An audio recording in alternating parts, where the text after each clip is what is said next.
Chapter 1. A Baby is Found. In the west of England, in a part of the country called Somerset, there lived a gentleman whose name was Allworthy. He might be called the favourite of both nature and fortune, because nature had given him the gifts of good health, good sense, and a kind heart, and fortune had made him one of the richest landowners in that part of England. In his youth, this gentleman had married a good, beautiful woman. They had 3 children, all of whom died young, and about 5 years before this story begins, his wife also died.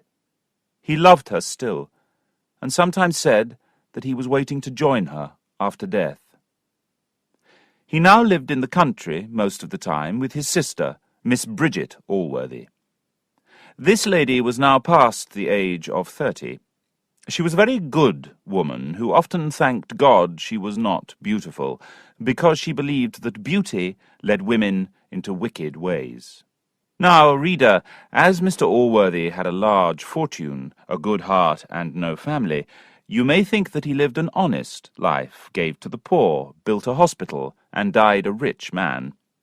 It is true that he did many of these things, but they are not the reason for this story. Something much more extraordinary happened.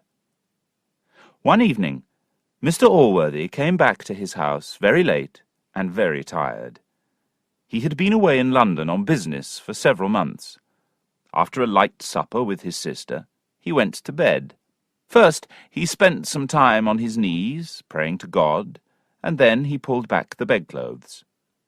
To his great surprise, he saw a baby lying in his bed in a sweet, deep sleep. He stood for some time, looking at its innocent beauty, and then rang his bell to call his elderly housekeeper, Mrs. Deborah Wilkins. When Mrs. Wilkins saw the child, she cried out, "My good sir, what shall we do?"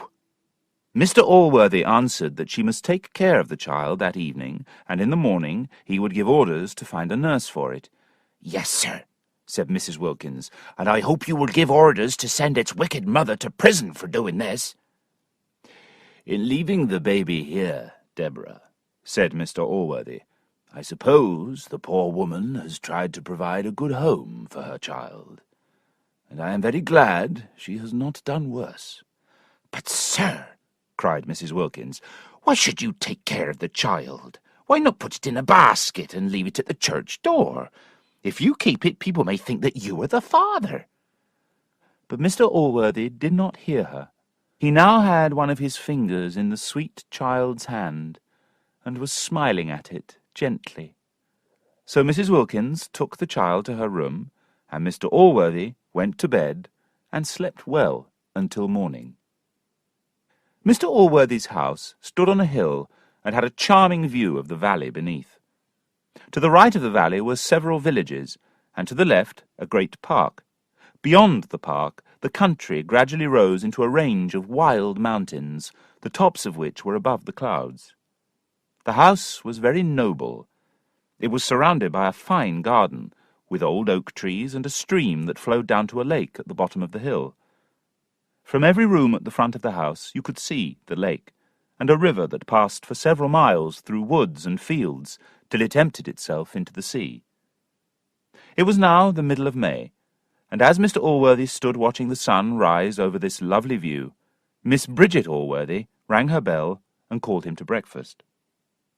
When she had poured the tea, Mr. Allworthy told his sister he had a present for her. She thanked him.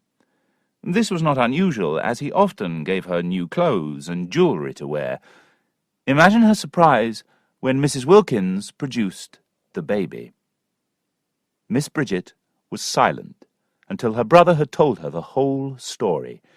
He ended by saying that he had decided to take care of the child and bring it up as his own.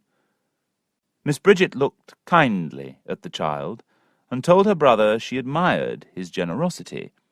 He was a good man. However, she was less kind about the poor, unknown mother, whom she called every bad name she could think of. The next step was to discover who the mother was. Mr. Allworthy, leaving this task to his housekeeper and the child to his sister, left the room. Mrs. Wilkins waited for a sign from Miss Bridget. Did she really agree with her brother? Miss Bridget looked for some time at the child as it lay asleep in Mrs. Wilkins's lap, then gave it a big kiss, exclaiming about its beauty and innocence. When Mrs. Wilkins saw this, she too started squeezing and kissing the baby, and cried out, "Oh, the dear little child, the dear, sweet, pretty child! He is as fine a boy as I have ever seen." Then Miss Bridget gave orders for the servants to get a very good room in the house ready for the child, and to provide him with everything he needed. She was as generous as if he had been a child of her own. Later that day, Mrs. Wilkins went to the village nearby to ask questions about the abandoned child. She soon decided that the most likely mother was Jenny Jones. Jenny Jones was a poor young girl from the village who had lived as a servant with a schoolmaster and his wife for several years. She had a quick mind and a desire to learn, so the schoolmaster had helped to educate her. Jenny became proud of her learning, and when she returned to the village, she behaved in a superior way, which her neighbours hated. They also noticed that Jenny had often been to Mr. Allworthy's house. She had nursed Miss Bridget in a recent illness, and had sat up many nights looking after her. Indeed, Mrs. Wilkins herself had seen Jenny at the house the very day before Mr. Allworthy's return. She hurried back to the house to tell Mr. Allworthy her suspicions. Mr. Allworthy called Jenny to the house. She confessed freely to being the baby's mother, but she refused to name the father. "I thank you, sir, for your kindness to my poor helpless child," she said. "He is innocent, and I hope he will live to be grateful for your generosity. But, sir, on my knees, I must ask you not to insist on finding out the name of his father. I have sworn before God not to tell anyone his name now, but I promise that one day you will know." Mr. Allworthy fully believed all that Jenny told him, and sent her away with the promise that he would not send her to prison, but would help her to lead a better life. "She was lucky," said one neighbour, when Jenny returned to the village. A second cried, "See what it is to be a favourite." A third, "It's because she has education." Soon, through the care and goodness of Mr. Allworthy, Jenny left the village, and there was more gossip. The villagers decided that Mr. Allworthy was the baby's father, and began to feel sorry for Jenny Jones. Some even said he had been cruel to send her away, but the good Mr. Allworthy did not listen. Baby Jones stayed in his house, and was given Mr. Allworthy's first name, which was Thomas. And now we must leave Jenny Jones and little Tom Jones for a while, as we have much more important things to tell. Chapter 2. The Shame of Mr. Partridge. Mr. Allworthy's house and his heart were open to all men, but particularly to men of learning. Though he had not had the advantage of a good education, he had made up for this through wide reading and conversation. Well-educated men were always welcome at his table. One guest of this kind was Captain Blifil. This gentleman was about 35 years of age. After a good education, he had joined the King's army, but recently he had left the army and had come to Somerset to live a quiet country life. He liked to study the Bible. Miss Bridget had read many books about religion, and she often talked to the captain on this subject. Her conversation was so pure, her looks so wise, and her manner so serious, that she seemed like a saint. Yet soon the captain could see that she was falling in love with him. Everyone will fall in love once in their lives, and there is no particular age for this. But at Miss Bridget's age, love is serious and steady. It was not the captain's body, which was big and rough, nor his face, which was covered up to his eyes by a black beard, but his conversation, which charmed her. As soon as the captain saw this, he returned her affections. To be plain, he was already in love with Mr. Allworthy's house, gardens, villages, and farms. His sister was no beauty, but as Mr. Allworthy had no son, the captain would marry Miss Bridget, even if she was the ugliest woman in the world. And in less than a month, he did just that. Mr. Allworthy did not object to the marriage. "My sister is many years younger than me," he thought, "but she is old enough to make her own decisions. He is a gentleman, and though he is not perhaps her equal in fortune, he is a man of sense and honour, and I have nothing against him. I do not doubt that they love each other, and love is the best basis for marriage." Reader, this is not a newspaper, consisting of just the same number of words, whether there be any news in it or not. In these pages you will find only the important events, so do not be surprised if sometimes time seems to stand still, and sometimes to fly. We fly now to the time when a fine son was born to Captain and Mrs. Blifil. Though the birth of a son to his dear sister gave great joy to Mr. Allworthy, it did not take away his love for the abandoned child to whom he was now godfather. He continued to visit little Tom at least once a day in his room. Mr. Allworthy suggested to his sister that the two boys be raised together in his house. Mrs. Blifil agreed, but Captain Blifil was not so easily pleased. He liked to use Bible texts to tell Mr. Allworthy that bastard children should be punished. Mr. Allworthy disagreed. He said that however guilty the parents might be, their children were certainly innocent, and God would not punish the innocent. While Captain Blifil was becoming more and more jealous of Mr. Allworthy's love for little Tom, Mrs. Wilkins made a discovery. She believed she now knew the name of Tom's father. My reader may remember that Jenny Jones had lived for some years with a certain schoolmaster. His name was Partridge, and he was a pleasant, humorous fellow, but his wife was not. Perhaps this was because, after 9 years of marriage, she was still childless. Mrs. Partridge, a jealous woman, had chosen Jenny Jones to be her servant because she was plain, and Jenny lived quietly in their house for more than 4 years, doing her work and learning Latin from Mr. Partridge.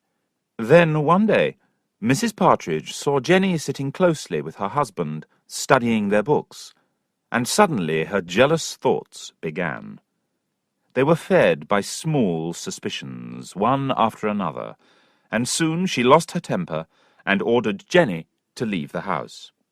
Mr. Partridge, who was afraid of his wife, said nothing, and soon the house was calm again. Mrs. Partridge loved her husband, and she might have forgotten all about it, but some months later she heard news of Jenny from the village gossips. "She's had 2 bastard babies," they said. "Their father must be from here, because it's less than 9 months since she left the village." Mrs. Partridge was shocked, and all her jealousy returned. She was convinced of her husband's guilt, and went straight home. The fight which followed was furious. Mrs. Partridge attacked her husband with tongue, teeth, and hands. Though Partridge did nothing, there was soon blood on both of them. The neighbours came to watch, and soon everyone was saying that Mr. Partridge had beaten his wife most cruelly. The cause of this quarrel was reported in various ways. Some said one thing, others said another, and it was a long time before Mrs. Wilkins heard the true reason. When she did, she told Captain Blifil. The captain told Mr. Allworthy, and Mr. Allworthy sent Mrs. Wilkins to find Mr. Partridge. Though he lived 15 miles away, Mrs. Wilkins went quickly, and brought back the schoolmaster and his wife. Mr. Allworthy began the trial immediately, and it took 3 days. On the first day, Partridge declared his innocence, but his wife gave all the reasons why she thought him guilty. Partridge was silent, until at last he asked Mr. Allworthy to send for Jenny Jones. Mr. Allworthy sent a messenger to get Jenny, who now lived a whole day's journey from his house. On the third day, everyone came to hear Mr. Allworthy's judgment. Unfortunately, the messenger had returned without Jenny.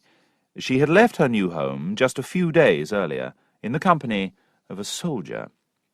Mr. Allworthy's good opinion of Jenny was now lost forever. He listened again to Mrs. Partridge, who now swore she had discovered her husband and Jenny in bed together, and then he found poor Mr. Partridge guilty.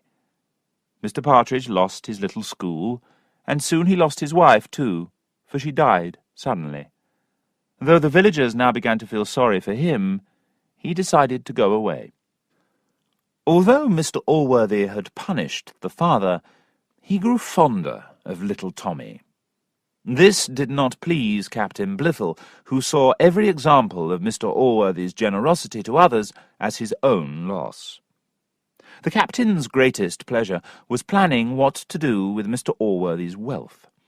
He fully expected Mr. Allworthy to die soon, leaving his wealth to his sister's son. The captain wanted to make great changes to the house and park, and he spent many hours reading about architecture and gardening.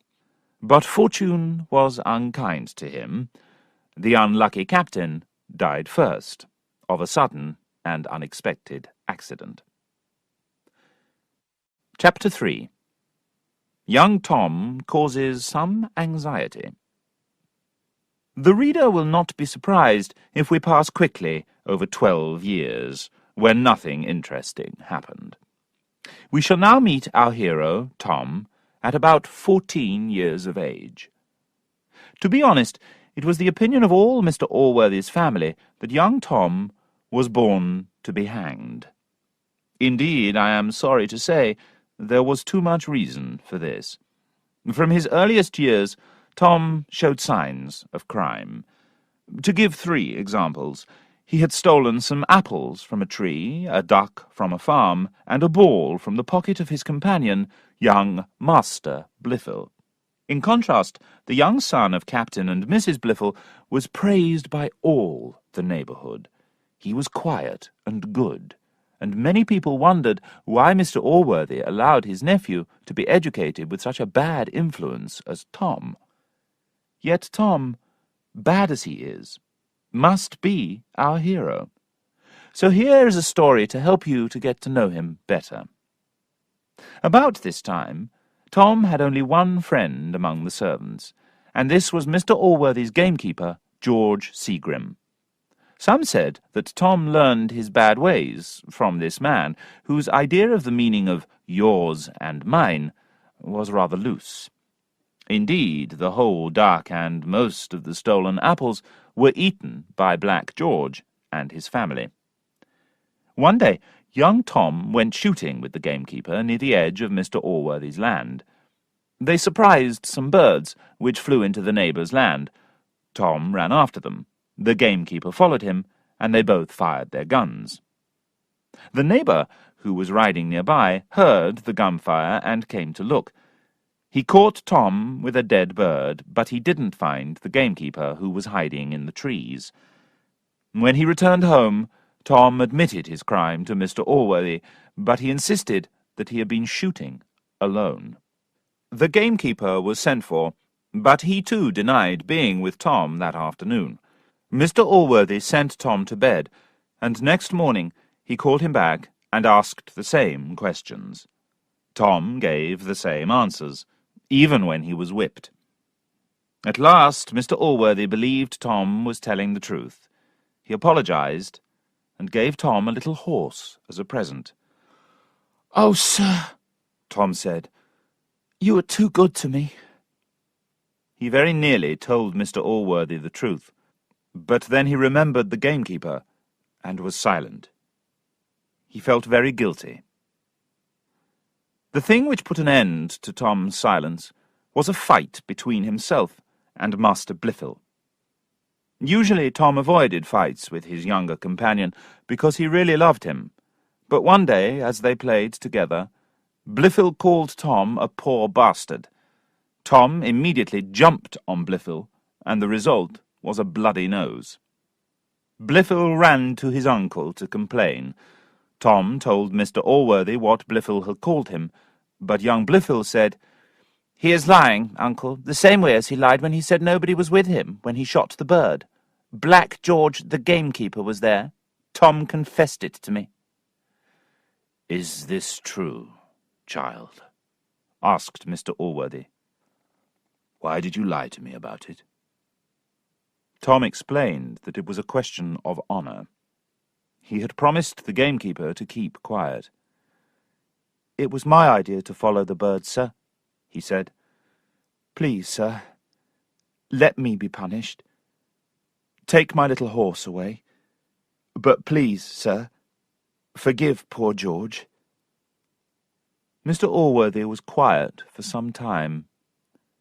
Then he told the boys to go away, and to be more friendly with each other. Towards the gamekeeper he was more severe. He called him to the house, paid him his wages, and dismissed him. The education of Tom and Master Blifil was in the hands of two men, Mr. Thwackum and Mr. Square, who lived in the house as part of the family. Mr. Thwackum knew a lot about religion and morality, while Mr. Square had studied philosophy and believed in reason more than in religion. Mrs. Blifil, now many years widowed, liked them both. She enjoyed the conversation of Mr. Thwackum and admired the good looks of Mr. Square. Both men had their eye on the possibility of marrying her, and so they hated each other. But there was one point on which they agreed. In order to please the widow, they both took every opportunity to show her that they preferred her son. Poor Tom, therefore, suffered many more beatings than young Master Blifil. The good Mr. Allworthy called Tom his own boy, and in all things made him equal with Master Blifil. Mrs. Blifil agreed with this, though everyone believed she secretly hated Tom. When he was young, this may have been so. However, as he grew up and began to learn how to be charming to ladies, she grew fonder of him. By the time he was 18 years old, the whole country was talking of Mrs. Blifil's liking for Tom, which made his two teachers hate him even more. Tom worried greatly about Black George Seagrim and his unfortunate family, and tried to help them. First, he sold his little horse to give them money for food.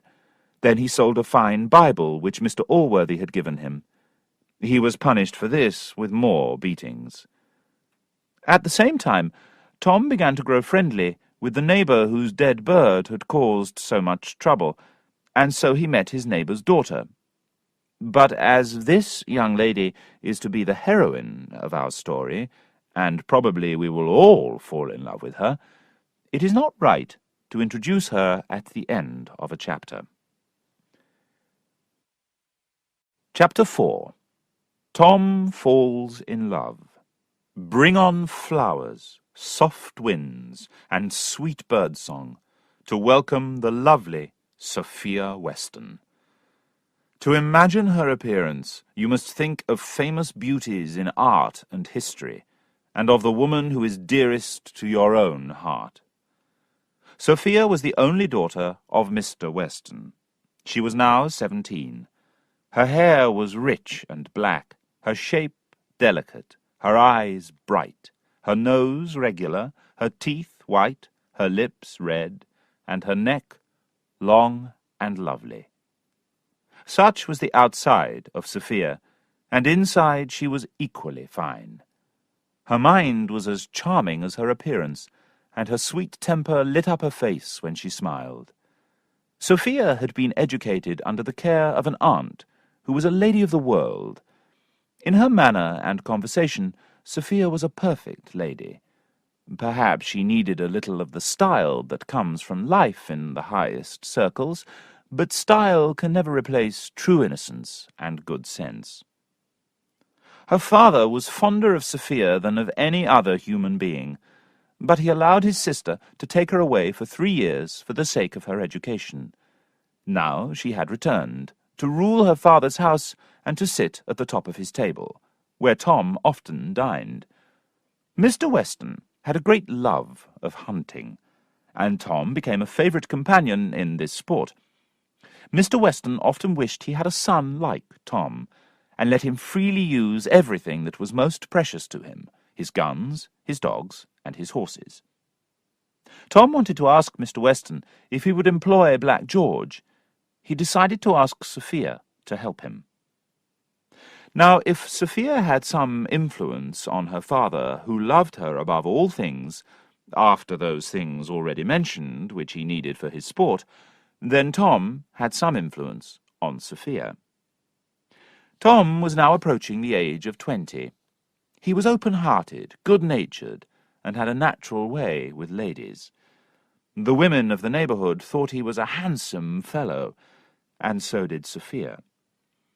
Tom was also a great favourite of Mr. Weston, who was so busy with his dogs and his horses that he gave Tom every opportunity to be with his daughter that a lover could wish for. In Tom's company, the innocent Sophia was at her brightest. Tom did not notice this, and it is not surprising, since Sophia did not notice it herself. Indeed, her heart was lost before she suspected it was in danger. One afternoon, finding Sophia alone, Tom said he had something to ask her. Nature whispered something in Sophia's ear, and the colour left her cheeks. Tom did not notice, and he told her about the gamekeeper, whose unfortunate family was now nearly starving. Would Sophia ask her father to employ Black George? "I will do it with all my heart," said Sophia, with a smile full of sweetness. "I really pity the poor fellow, and just yesterday I sent his wife some money and a dress. And now, Mr. Jones, I have something to ask you." "Anything, madam," said Tom, taking Sophia's hand and kissing it. This was the first time his lips had ever touched her, and the blood which before had left her cheeks now rushed back to colour all her face and neck.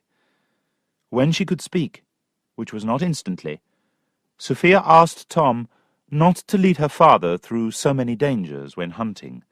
She was frightened every time they went out together, knowing that Mr. Weston would follow Tom anywhere.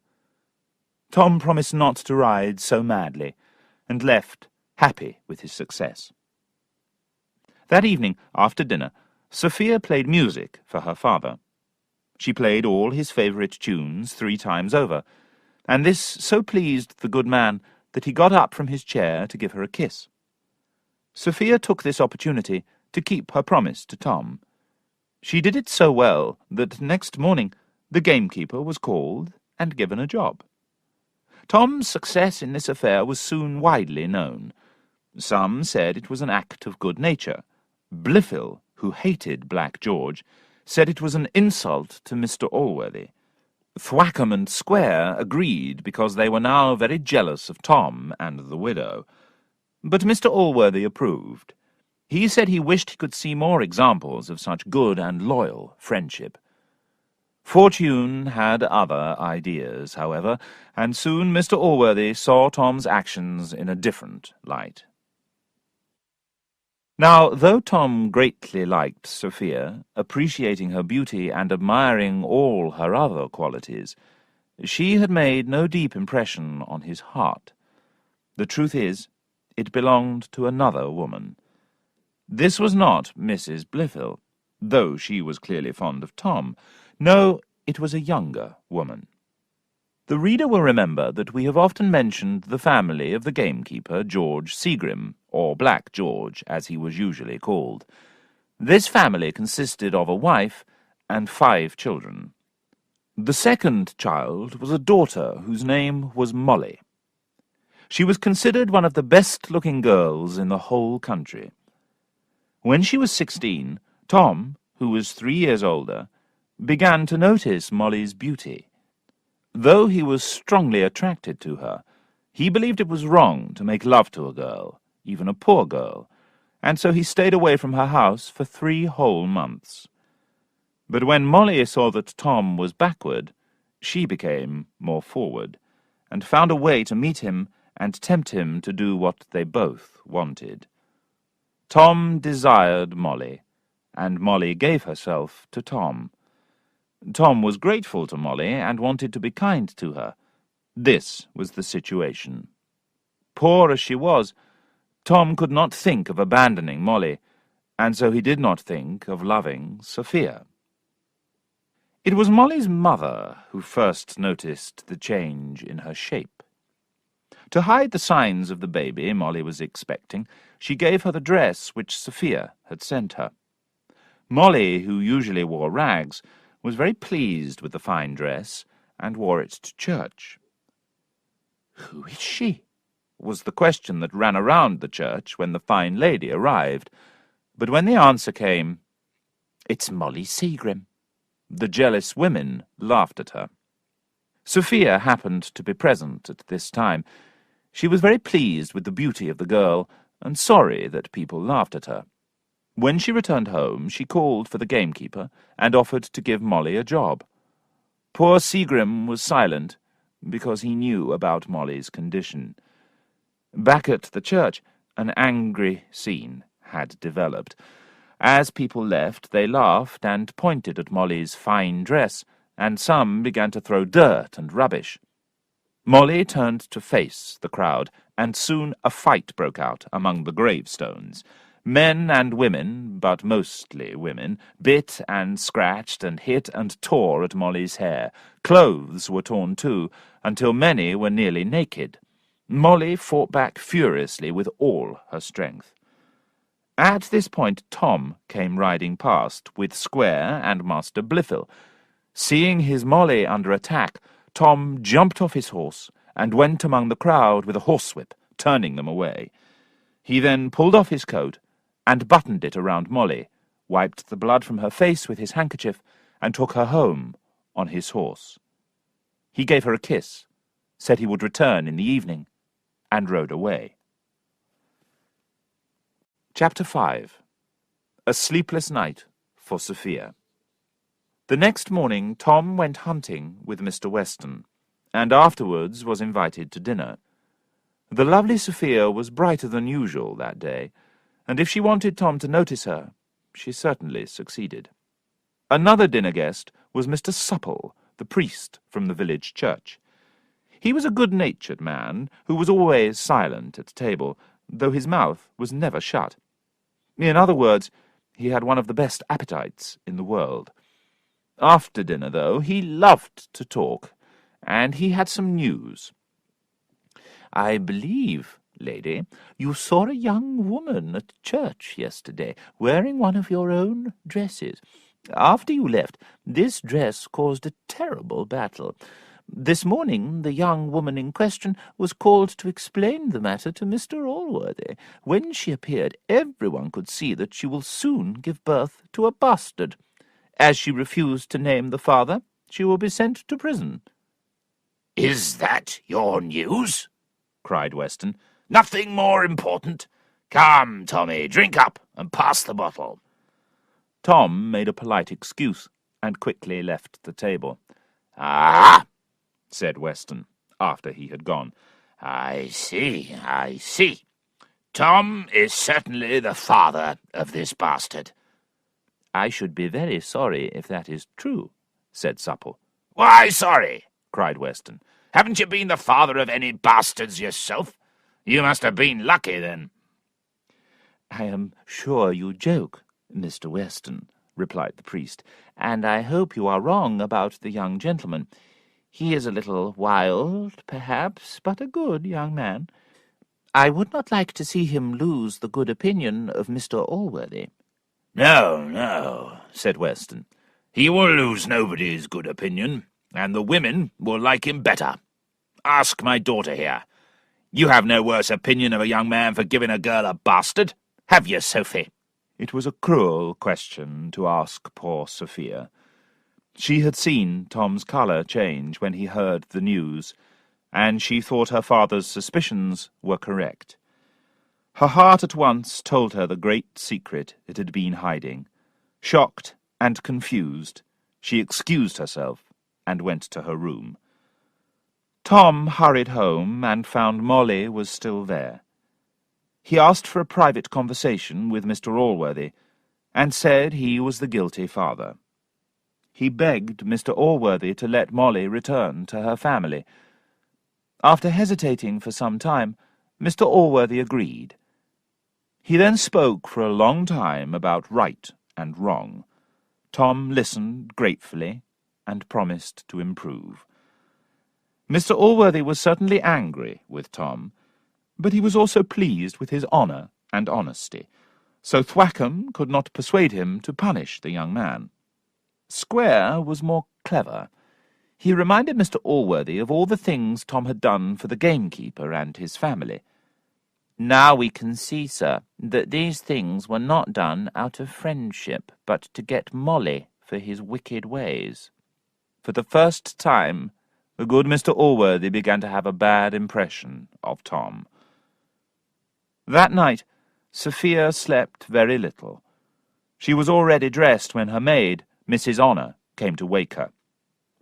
"Oh, madam," said Mrs. Honour, "what do you think?" And with these words she began to tell Sophia all the gossip from the village about Tom and Molly. What passed through poor Sophia's mind? The reader will remember that only yesterday the news of Molly had opened Sophia's eyes to her heart's love. Now she decided she felt nothing for Tom. But love is a disease, and the very next time she saw him, all her former feelings returned. From that time her heart kept changing from hot to cold to hot again, until Sophia was desperate for a cure. She decided to avoid Tom, and made plans to visit her aunt, but fortune stopped the plan with an accident. Every day Mr. Weston grew fonder of his daughter, almost more than his precious dogs. Since he could not bring himself to abandon the dogs, he managed cleverly to enjoy both dogs and daughter by taking Sophia hunting with him. Sophia disliked the sport, which was too rough for her, but she always obeyed her father. She decided not to visit her aunt until the end of the hunting season. The second time she went hunting, her horse started to behave badly. Tom was nearby, and saw that she was in danger. He quickly rode up, jumped off his horse, and was in time to catch Sophia as her horse threw her and ran off. "Are you hurt, madam?" he asked her. When she said she was unhurt, he said, "Then heaven be praised. If I have broken my arm, it is nothing after the danger you were in." "Broken your arm?" screamed Sophia. "I am afraid I have, madam," said Tom, "but I still have a good arm to help you home." Mr. Weston then came back with the other riders and Sophia's horse. Finding his daughter unhurt, he was delighted, and everyone returned to the house, where a doctor was called to look at Tom's arm. This brave act of Tom's made a deep impression on Sophia's heart, and she no longer wanted to visit her aunt. Chapter 6. Tom learns a little about women. After his accident, Tom stayed at Mr. Weston's house. He had many visitors. Mr. Allworthy came every day, and took the opportunity to give Tom good advice. Thwackum also came, and said that heaven was punishing Tom for his bad ways. Square said the opposite, that even a wise man can break an arm. Blifil sometimes came too. But Mr. Weston was never out of the sick-room, except when he was busy with his horses or his bottle. He told Tom loudly that beer was the best medicine, but the doctor disagreed. When Tom could sit up, Mr. Weston brought Sophia to see him. Soon they were free to spend hours together, talking and playing music. Sophia's lips said nothing about her feelings, but her eyes said everything. One day Mr. Weston said to Tom, "I love you dearly, my boy, and will do anything in my power for you. Tomorrow morning, take your choice of all of my horses. Why not take the young horse that Sophie rode? She cost me £50. "If she cost £1,000, cried Tom, I would give that horse to the dogs." What? answered Weston. Because she broke your arm? She's just an animal. Be a man, Tom. Forgive and forget. Sophia's face changed as she listened. She believed she knew why Tom hated the horse. Tom noticed her colour, and at last he began to suspect the reason. His heart told him clearly that he loved Sophia, and that she loved him. Sweet and delicious feelings now filled Tom's heart, but they were mixed with bitter thoughts. He knew that Sophia's father had a violent affection for his daughter and wanted the best marriage for her. He also knew that fortune, not friendship, would guide Mr. Weston to a husband for Sophia. Then there was Molly. Tom and Molly had sworn to love each other, and Molly said she would die if Tom deserted her. Tom imagined her dead, and was shocked. He could not desert her. Then he remembered her youth, health, and beauty, and desired her again.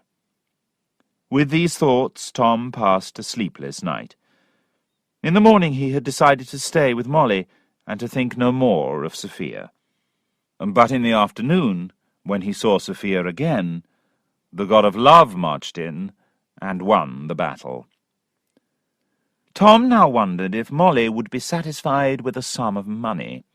She was poor and proud of her beauty, and though she loved Tom, she might be happy to be richer than her equals. One day, with his arm in a bandage, Tom visited Molly. Her mother and sisters said she was upstairs, asleep.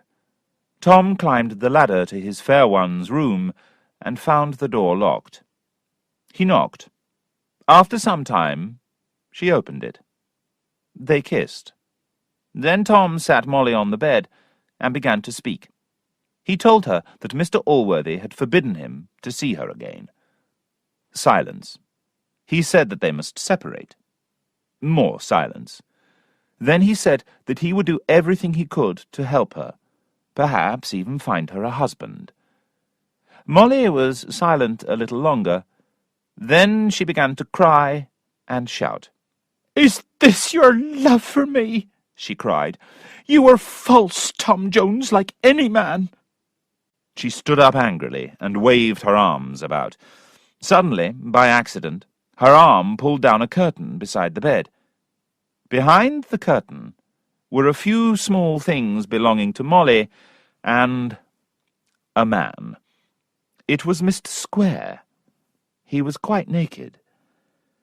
Reader, I am sure you are as surprised as Mr. Jones. But why? Even teachers are made of flesh and blood. Mr. Square had admired Molly when he saw her fighting outside the church, and when Tom was sick, he went to visit her. It is true that Molly preferred Tom, but Mr. Square brought her presents that softened her heart. And what did Tom do? He laughed. "I promise I will never speak of this," he told Square. "Be kind to the girl, and I will never open my lips to anyone. And Molly, be true to your friend, and I will forgive you for being false to me." Then Tom climbed quickly down the ladder and left the house. One of Molly's sisters followed him. "Sir," she said, "now that you know about Mr. Square, I have something else to tell you. You were not the first man to make love to Molly. It was Will Barnes. Will is the father of Molly's bastard." The secret about Molly made Tom's heart feel light, but it was full of violent storms when he thought about Sophia. He loved her madly, and plainly saw her tender feelings for him, but her father would never accept him for her husband. Tom struggled with his love. He did not want to offend his good friend, Mr. Weston, or his godfather, Mr. Allworthy. The battle made him sick and sad. When Sophia came near, he became pale, and when her eyes met his, the blood rushed into his cheeks. Mr. Weston noticed nothing, but Sophia saw and understood, because she felt the same. One day the young couple met by accident in the garden. They were both surprised and felt confused. They spoke first about the beauty of the morning. Then they spoke about the beauty of the garden. Sophia's smile was so sweet and her voice so soft that Tom said wildly, "Oh, Miss Weston, can you wish me to die?" "Indeed, Mr. Jones," she answered, looking down at the ground. "I do not wish you any harm. But what do you mean?" "What am I saying?" cried Tom. "I have said too much. I would never offend you." "You do not offend me," she said, "but you surprise me." "My heart overflows," said Tom. "I struggle with my love, and try to hide it, but it makes me ill. Soon I will die, and never trouble you again." Tom now started trembling, and Sophia felt faint. "Mr. Jones," she said weakly, "I do understand you, but for heaven's sake, help me back into the house." Tom took her arm, and together they walked unsteadily back to the house without another word. Sophia went straight to her room. For Tom, there was unwelcome news. Chapter 7. Mr. Allworthy falls ill. Mr. Allworthy was sick. This was the news that Tom received. How sick? The doctor said he was in very serious danger. Mr. Allworthy did not fear death. He now prepared himself calmly and called his family to him.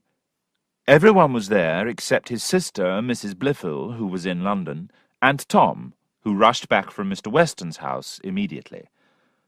When the family and the servants were gathered around his bed, the good man spoke, but Blifil began to cry. Taking Blifil's hand, Mr. Allworthy said, "Do not cry, my dear child. No one can escape death, and it does not matter when death comes. Life is like a party, which some leave early and some leave later. There is little difference. Now I wish to mention my will. Nephew Blifil, I leave you all my lands and property. To your mother I leave £500 a year, and the same amount to you, Mr. Jones." Tom knelt beside the bed, took his godfather's hand, and thanked him for his goodness both now and at all other times. "Oh, my friend, my father," he said. Then hot tears came into his eyes, and he turned away. "Mr. Thwackum, I have given you £1,000, and the same sum to you, Mr. Square. I am sure this is more than you desire, but it is a sign of my friendship. My servants will share £3,000. Now I find myself growing faint, so let me rest." Just then a servant came into the room and said there was a lawyer from London waiting downstairs with a message. Mr. Allworthy sent Blifil to see him, and quietly fell asleep. Tom stayed in the room to watch over him. Mr. Thwackum and Mr. Square left the room looking unhappy. Perhaps they had expected more money. Blifil returned with a very sad face, and told them that his mother had died. "You must bear this sad loss like a Christian," advised Thwackum. "Like a man," said Square. The doctor joined them, and they discussed whether to inform Mr. Allworthy about the death of his sister. The doctor said no, but Blifil disagreed, so together they went to the sick-room to wake Mr. Allworthy. First the doctor checked the patient, and found him much better. Perhaps the danger was passing. Mr. Allworthy opened his eyes, and heard the sad news from Blifil. He asked to see the lawyer, but Blifil said he had left in a great hurry to go somewhere else. Then Mr. Allworthy asked Blifil to take care of his mother's funeral. After dinner, when the doctor reported that the patient was now out of danger, Tom got wildly and happily drunk. Later, when Tom was still a little drunk, he decided to cool himself in the open air before returning to Mr. Allworthy. It was a pleasant summer evening, made for love. Our hero walked beside a stream, thinking about his dear Sophia. Soon he threw himself on the ground and said, "Oh, Sophia, I will always love you, and you alone. If cruel fortune separates us, I will never love another." At these words he jumped up and saw, not his Sophia, no, dressed in dirty clothes after a day's work in the fields, Molly Seagrim approached. They started to speak, but I will not say what words.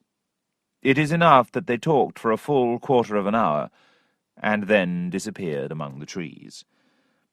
Some of my readers might be surprised, but I suggest that Tom probably thought one woman better than none, and Molly probably imagined two men to be better than one. Just then, Blifil and Mr. Thwackum, who were taking a walk, caught sight of the lovers as they disappeared. "It's a man and a wicked woman," cried Blifil. They chased after the couple, making such a noise that Tom heard them. He leapt out from behind the trees. "Is it you?" Thwackum said in a voice like thunder. "Yes, it is me," said Tom. "And who is that wicked woman with you?" "If I have any wicked woman with me, I will certainly not tell you who she is," cried Tom. "Then I must tell you plainly, I will discover her," said Thwackum, moving forward. "And I must tell you plainly, you will not," said Tom. With that, a great fight began. Blifil came forward to help, and Tom knocked him to the ground. Thwackum, who was a strong man and a champion fighter in his youth, attacked Tom furiously. Blifil got up again, and now the two together attacked our hero, who, you may remember, was still weak from his broken arm. Suddenly, a fourth person joined in, shouting, "Are you not ashamed to fight two against one?" For a second time, Tom knocked Blifil to the ground, and Thwackum attacked the newcomer, whom he now recognized. It was Mr. Weston. With his help, Tom won the day. Mr. Weston's riding companions now arrived. They were the honest priest, Supple, Mrs. Weston, the aunt of Sophia, and the lovely Sophia herself. This is what they saw. In one place, Blifil lay on the ground, pale and breathless. Near him stood Tom, covered in blood. Some was his own, and some was once owned by Thwackum. Thwackum himself was there, looking bad-tempered. The last figure in the scene was Weston the Great, standing proudly over everyone. Everyone rushed to Blifil, who showed little sign of life. Then, suddenly, a lovelier object lay lifeless on the ground. Sophia, perhaps at the sight of blood, had fainted. Mrs. Weston saw her and screamed. Immediately, 2 or 3 voices cried out, "Miss Weston is dead!" Tom, who was trying to help Blifil, flew to Sophia, lifted her in his arms, and ran over the fields to the stream, where he threw water over her face, head, and neck. Sophia opened her eyes and cried, Oh, heavens!" just as her father, her aunt, and the priest rushed up. This tragic scene now became a scene of joy. Mr. Weston kissed Sophia and then Tom. There was nothing he would not give him, except his dogs and his 2 favourite horses. Tom washed in the stream, and Sophia sighed when she saw the black and blue marks caused by Thwackum. Then Weston discovered the reason for the fight. "What? Were you fighting for a woman?" he laughed. "Where is she? Show me, Tom." But Molly had crept away. "Come, gentlemen," said Weston. "Be friends. Come home with me and make peace over a bottle." Thwackum and Blifil refused, but Tom and the priest followed Mr. Weston and his ladies home for an evening of joy and good humour. Chapter 8. Mr. Weston loses his temper. It was Mrs. Weston, Sophia's aunt, who first noticed Sophia's behaviour. She spoke about it to her brother. "Brother," she said, "have you not noticed something very extraordinary about my niece lately?" "No, not I," said Mr. Weston. "Is there something the matter with my girl?" "I think there is," replied his sister. "What is it, then?" cried Weston. "Is she sick? Send for the best doctor, for I love her more than my own soul." Mrs. Weston smiled. "There is no need for a doctor," she said, "for I believe Sophia is desperately in love." "What?" cried Weston. "In love without telling me? I'll punish her. I'll send her away, naked, without a penny." "You will not do that," said his sister, "until you know whether you approve of her choice. Perhaps the man she loves is exactly the man that you would choose for her." "That would make a difference," agreed Weston. "If she loves the man I would choose, she may love who she pleases." "That is spoken like a sensible man," said his sister. "Now, what do you think of Mr. Blifil? Did Sophia not faint when she saw him lying breathless on the ground?" "By God," said Weston, "you're right, and I am very pleased.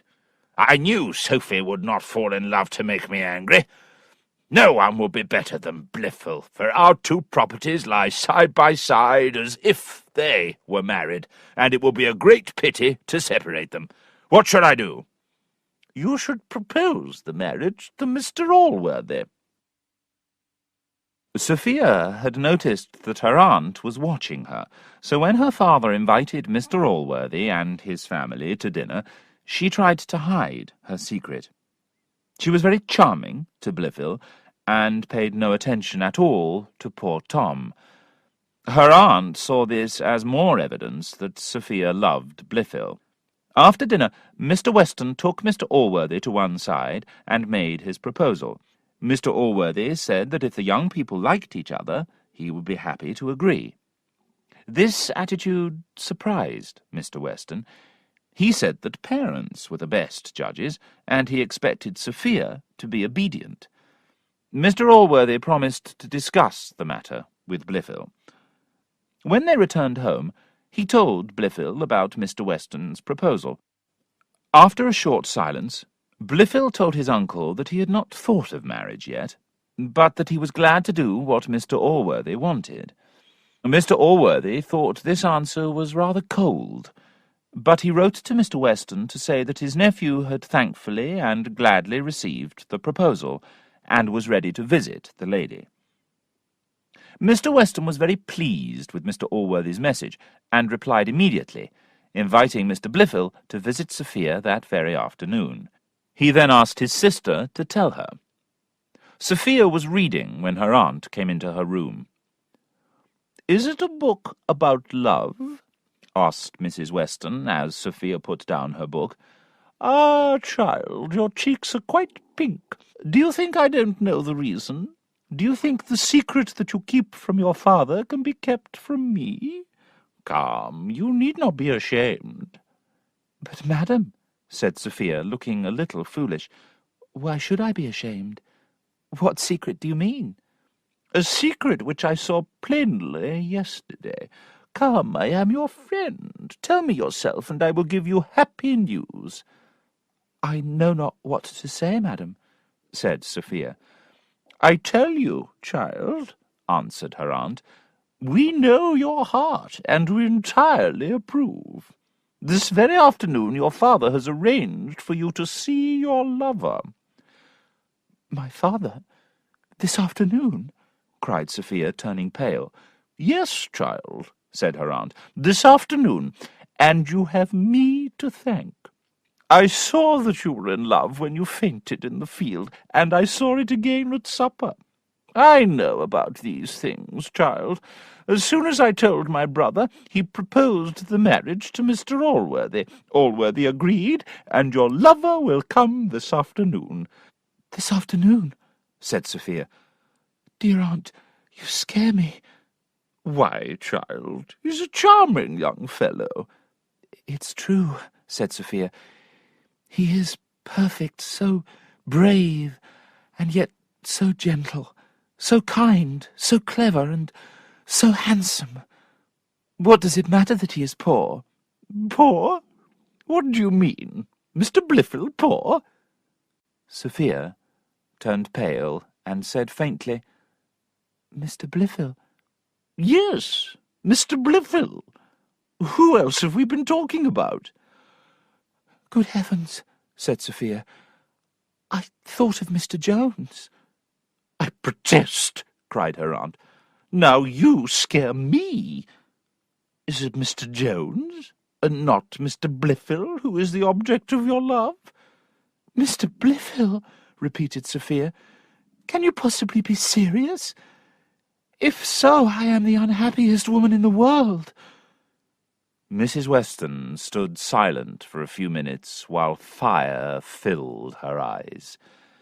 Then, in a voice of thunder, she said, "And can you possibly think of disgracing your family by marrying a bastard?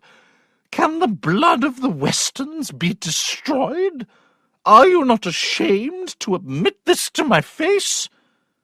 Sophia was shaking. "Madam," she said, "what I have said, you forced me to say. I never planned to tell anyone, but to take my secret thoughts with me to my grave." Sophia began to cry, but Mrs. Weston was not moved.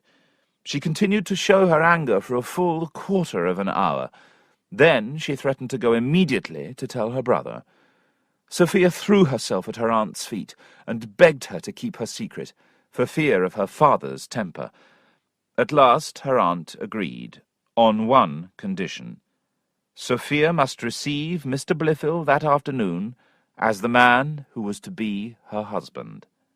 Sophia promised, but begged her aunt to help her delay the marriage. She hoped her father would change his mind when he knew how much she disliked Mr. Blifil. "No, no, Sophie," said Mrs. Weston. "To protect you from dishonour, there is not a moment to lose. When you are a wife, you may love whom you wish, but not before." "Come, come, no tears," said Mr. Weston that afternoon. "Are you crying because I am going to marry you to the man you love? Your mother was the same, but she soon stopped after we were married. Mr. Blifil will soon put an end to your tears. Cheer up, he'll be here soon." Sophia kept her promise to her aunt. When Mr. Blifil came, her father left them alone together.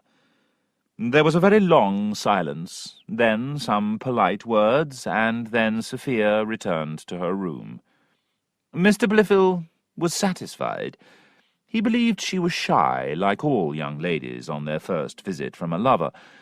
He was confident that she admired him, and of course he had not the least idea about Tom. When Blifil left, Mr. Weston went to find his Sophia. He told her, with kisses, that she was his only joy on earth. She must choose whatever clothes and jewels she pleased. He had no other use for his fortune than to make her happy. He was so loving that Sophia thought she would never have a better opportunity to tell him her feelings. She thanked her father many times for his kindness, then fell to her knees. She begged him not to make her the most miserable thing on earth by forcing her to marry a man she hated. "I ask you this, dear sir," said she, "since you are so very kind to tell me your happiness depends on mine." "What?" said Weston, staring wildly. "Oh, sir," continued Sophia, "I cannot live with Mr. Blifil. To force me to marry him would be to kill me." "You can't live with Mr. Blifil?" said Weston. "No, sir, I can't," answered Sophia. "Then die, and to hell with you!" cried he. "Can the best of fathers break my heart?" cried Sophia. "Pooh! Pooh! Can marriage kill you? Nonsense!" cried he. "Oh, sir," answered she, "such a marriage is worse than death. I hate him more than I can say." "You will marry him," shouted Weston, "and if you don't, I'll not give you a single penny. If I saw you starving in the street, I would not give you a piece of bread." He then pushed her away so violently that her face hit the floor, and he burst out of the room. Chapter 9. Blifil's Revenge. When Weston flew into the hall, he saw Tom, and told him what had happened. Tom was astonished, but offered to help. "Go to her," said the furious man. "See what you can do." Tom went instantly to Sophia, and found her rising from the ground where her father had left her. She had tears in her eyes and blood on her lips. "Oh, Mr. Jones," she cried, "why did you save my life? My death would have made us both happier. My heart bleeds, dearest Sophia," said Tom. "Your cruel father told me everything, and he himself sent me here." "He sent you? Surely you are dreaming," answered Sophia. "He sent me to persuade you to marry my hateful rival. Promise that you will never give yourself to Blifil." "That hateful name," said she. "I promise I will never give him what it is in my power to keep from him." "Now then," cried Tom, "please tell me that I may hope." "Hope for what?" said Sophia sadly. "I do not care about my own ruin, but I cannot make my father miserable." The lovers stood in silence for a moment, her hand in his. Suddenly, the silence was broken by a terrible roar. Mrs. Weston had just told her brother Sophia's secret. The idea of a marriage between Tom and his daughter had never once entered Mr. Weston's head. He believed equality in fortune was as necessary to a marriage as difference of sex. He thought his daughter could no more fall in love with a poor man as fall in love with an animal. He was therefore violently shocked by his sister's news. Sophia turned pale at the terrible sound of her father's approach, and fainted in her lover's arms. When Mr. Weston burst open the door and saw this, all his anger disappeared. He ran to his daughter, roaring for help. Soon servants, aunt and priest arrived with water and medicine, and Sophia was carried off by the women. Now Mr. Weston turned to Tom, and his anger returned. If Mr. Supple, who was a strong man, had not held him back, battle would have followed. Mr. Weston now swore and cursed like a countryman at a dog-fight.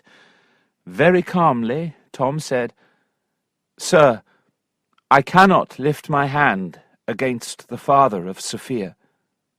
These words made Mr. Weston curse and struggle even more, and Mr. Supple begged Tom to leave. Tom thanked him for this advice, and immediately departed.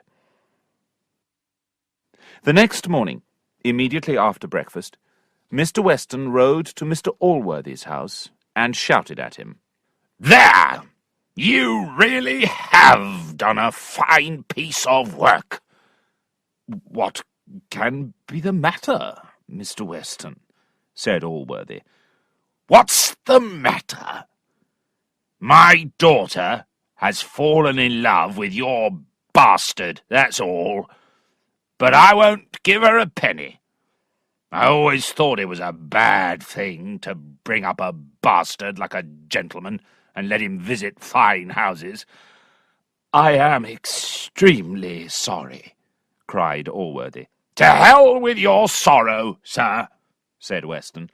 "It will do me no good when I have lost my only child, my poor Sophie, who was the joy of my heart.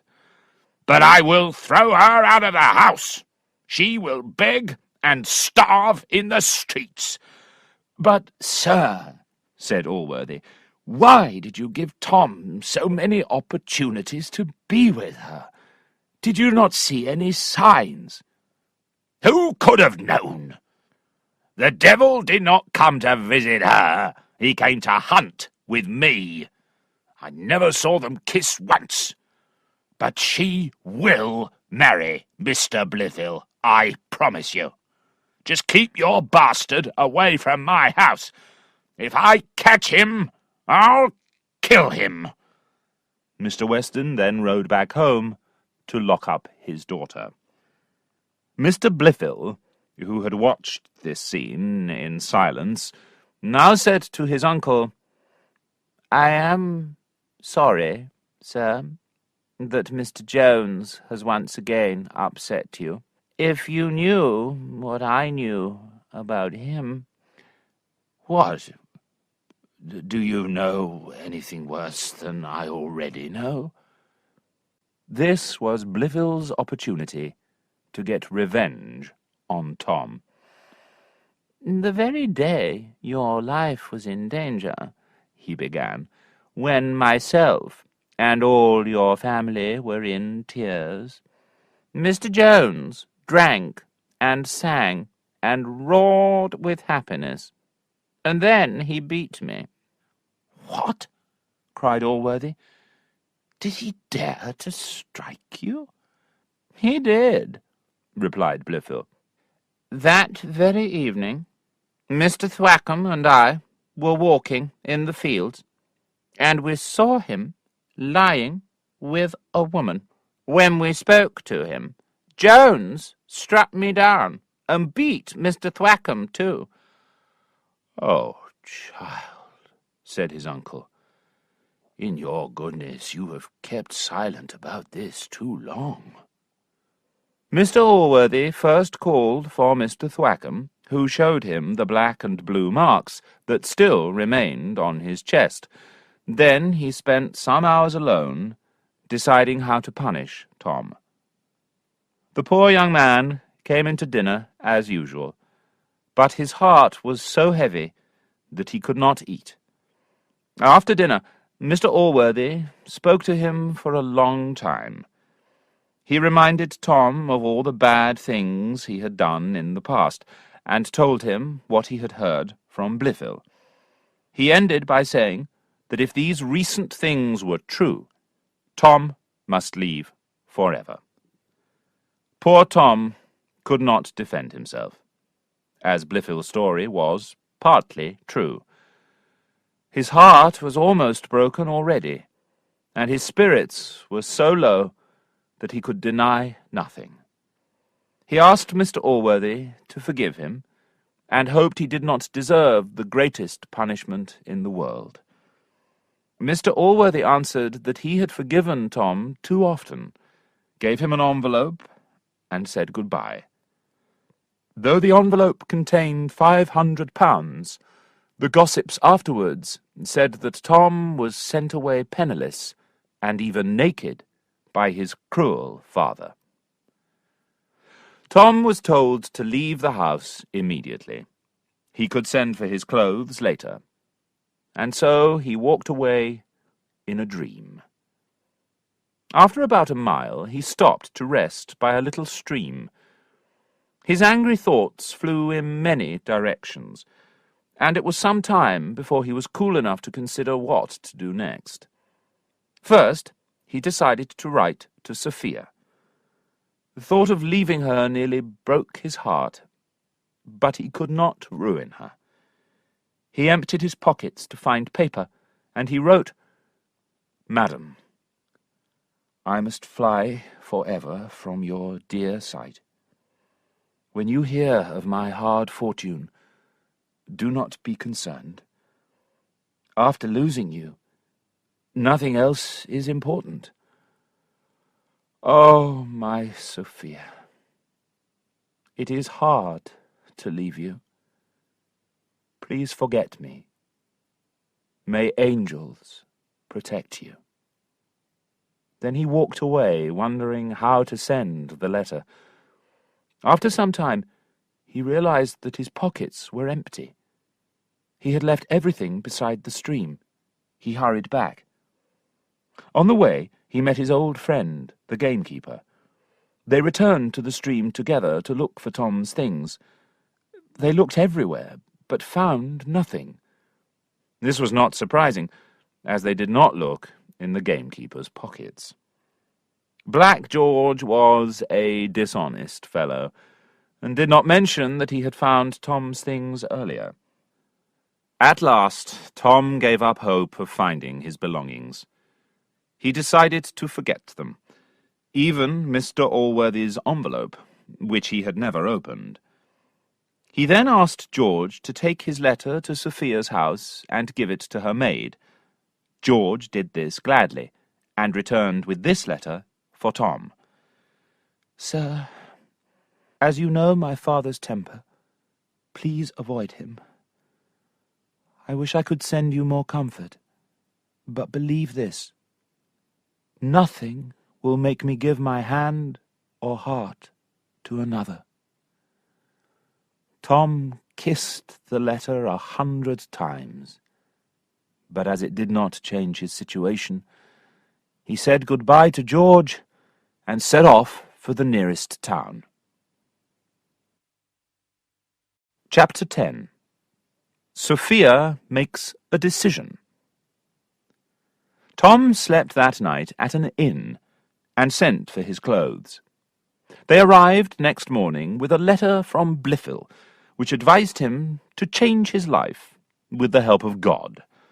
It also repeated Mr. Allworthy's wish for Tom to leave forever. This caused a flood of tears, but soon they dried. "I must obey Mr. Allworthy," Tom decided. "I will go this moment. But where? And what can I do without money?" He decided to go to sea. But before we follow him, we must return to see what has happened to the charming Sophia. The morning that Mr. Jones left, Mr. Weston allowed his sister to unlock Sophia's door. "I have promised your father," said Mrs. Weston, "to make you agree to marry Mr. Blifil. What is your objection?" "A very solid one, madam," said Sophia. "I hate him." "Sophie," said her aunt, "in the world it is out of fashion, romantic nonsense, to want to like your husband." "But I will not marry Blifil," said Sophia. Weston, who was listening outside, then entered the room, shouting, "You, sister, have taught her to be disobedient. She was very obedient when she was a little child, before you took her away to teach her the ways of the world." "I, brother? I? It is you, with your terrible country ways, who have destroyed all my good teaching." Brother and sister then had a loud argument, until Mrs. Weston angrily called her carriage and left his house. "Sir," cried Sophia, "I am sure your sister loves you. She has left you her whole fortune in her will." These words shocked Weston. Might his sister now change her will? He hurried after her carriage to apologize. They returned together, and Mrs. Weston now suggested that the marriage take place as soon as possible. Blifil was invited to visit Sophia again the next day. "Go to her, boy," cried Weston. "Allworthy and I can finish the agreement today. You can marry her tomorrow." Blifil did not object. Sophia's tears brightened her eyes, and her breasts rose higher with her sighs. His desire for her was mixed with pleasure at defeating his hated rival, but most of all he wanted Sophia's wealth. So Blifil pretended to love her, and said that she loved him. When the agreement was signed and the lawyers had left, Sophia's maid came running to see her. "Dear madam," said Mrs. Honour, "do not be shocked at what I have to tell you. Just now I heard my master telling Mr. Supple to get a licence for you to be married tomorrow." "Honour," said Sophia, "I am shocked. What can I do?" "Well, madam, if I was in your place, I would not find it difficult, for Mr. Blifil is a charming, sweet man." "Honour, I would kill myself first," said Sophia. "Oh, madam, don't frighten me with such wicked thoughts." "Honour," continued Sophia, "I know what I must do. I must leave my father's house this very night, and if you are my friend, you will keep me company." "Oh, I will, madam, to the world's end," answered Honour. "But where can you possibly go?" "To London," said Sophia. "I know a lady of quality there, who is a distant relation of mine. I met her when I was staying with my aunt, and she often invited me to visit her. So we will go to London." We left Tom on the road to Bristol, planning to seek his fortune at sea. When it was almost dark, he stopped at an inn for dinner, and slept a while in a chair by the fire. In the middle of the night there was a great thundering at the gate, and when the landlord opened it, the kitchen was immediately full of soldiers in red coats, all calling for beer. Tom woke up and enjoyed their company. When it was time for the soldiers to move on, they began to argue loudly about the bill. Tom stopped the argument by offering to pay. The men gave him a cheer and invited him to join them. The redcoats were fighting for King George. They were marching against a rebel army from the north. Tom supported their cause and said he would go with his new friends. They marched for a day, with much joking and laughing, and in the evening they arrived at a place where an old captain was waiting for them. The captain was surprised to see that Tom was dressed like a gentleman. He invited Tom to dinner with himself and the rest of the officers. After dinner they talked about the war. One of the officers, called Northerton, was drunk. He took a dislike to Tom, and waited for a chance to make him look foolish. The men decided to drink to the health of their ladies.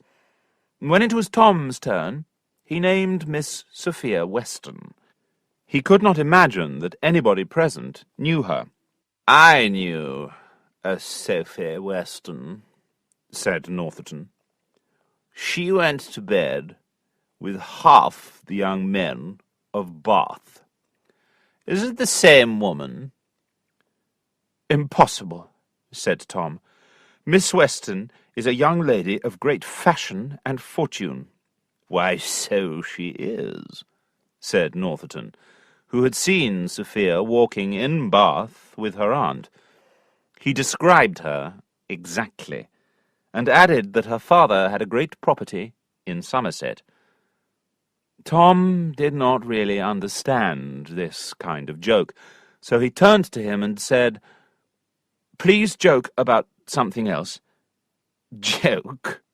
cried Northerton. "I do not joke. Why, I remember that Tom French had both her and her aunt in bed." "Then I must tell you that you are a liar," cried Tom. Northerton cursed him and threw a bottle at his head. Tom fell to the ground and lay still. Northerton saw blood flowing from Tom's head and decided it was time to leave. But the captain stopped him and asked, "Was it true?" "Not a bit," said Northerton. "I was just having a joke." "Then," said the captain, "as your joke has killed Mr. Jones, you are my prisoner, sir, and deserve to be hanged." But Northerton broke away and escaped into the night. Chapter 11. Tom finds a friend. Tom lay on the floor with no sign of life in him. The captain sent some soldiers to chase after Northerton, and then sent a servant to get a doctor. Some officers picked up Tom's bloody body from the floor and put it in a chair. They saw that he still breathed, and began to argue about what to do. Soon the doctor arrived, and ordered his patient to be taken instantly to bed. After seeing Tom, the doctor returned downstairs, where the captain was sitting with the landlady of the inn. "Will he die?" asked the captain. "We will all die, sir," answered the doctor. "But do you think he is in danger?" asked the landlady. "I cannot say," said the doctor. "It's a terrible thing to spill human blood," said the landlady, "except when it is the blood of our enemies. I hope all our enemies are killed, for then the war will end and our taxes will be lower." Later that night, Tom woke and called for the captain. He said he felt much better, and told the captain he needed a sword so that he could fight Mr. Northerton. "I love your brave spirit, my boy," said the old captain, "but after such a blow and so much loss of blood, you are weak, and you must rest." "But what about my honour?" cried Tom. "Your honour must wait, young gentleman," said the captain, "for I am afraid Mr. Northerton has escaped." The captain left, and Tom slept again. When he woke, it was late in the afternoon, and he called for some tea. When the landlady brought it up, she said that the doctor had gone, and all the soldiers and officers had marched away. Tom asked her to prepare some food, and to send him a barber. He felt in perfect health and spirits. While he was waiting for the barber, he chose some clean clothes to wear. The barber soon arrived with soap and hot water, and began to shave Tom very slowly. Tom asked him to hurry. "I never hurry," said the barber. "Festina lente, I say." "You speak Latin," said Tom. "You are a man of learning." "A poor one, sir," said the barber. "Indeed, learning has ruined me. My father wanted me to be a dancing teacher, but instead of learning to dance, I learned to read Latin. He hated me for that, and left all his money to my brothers." "I would like to get to know you better," said Tom. "Will you do me the honour of drinking a glass with me tonight?" "Sir, I will do you 20 honours, if you wish." "How can you do that, my friend?" "Why, I will drink a whole bottle with you, if you wish, for you are a good man, and I love a good conversation." Jones now walked downstairs, neatly dressed, looking so handsome that one of the servant girls fell violently in love with him in 5 minutes. While he ate his dinner, the barber sat in the kitchen with the landlady. "He is no young gentleman," she told the barber.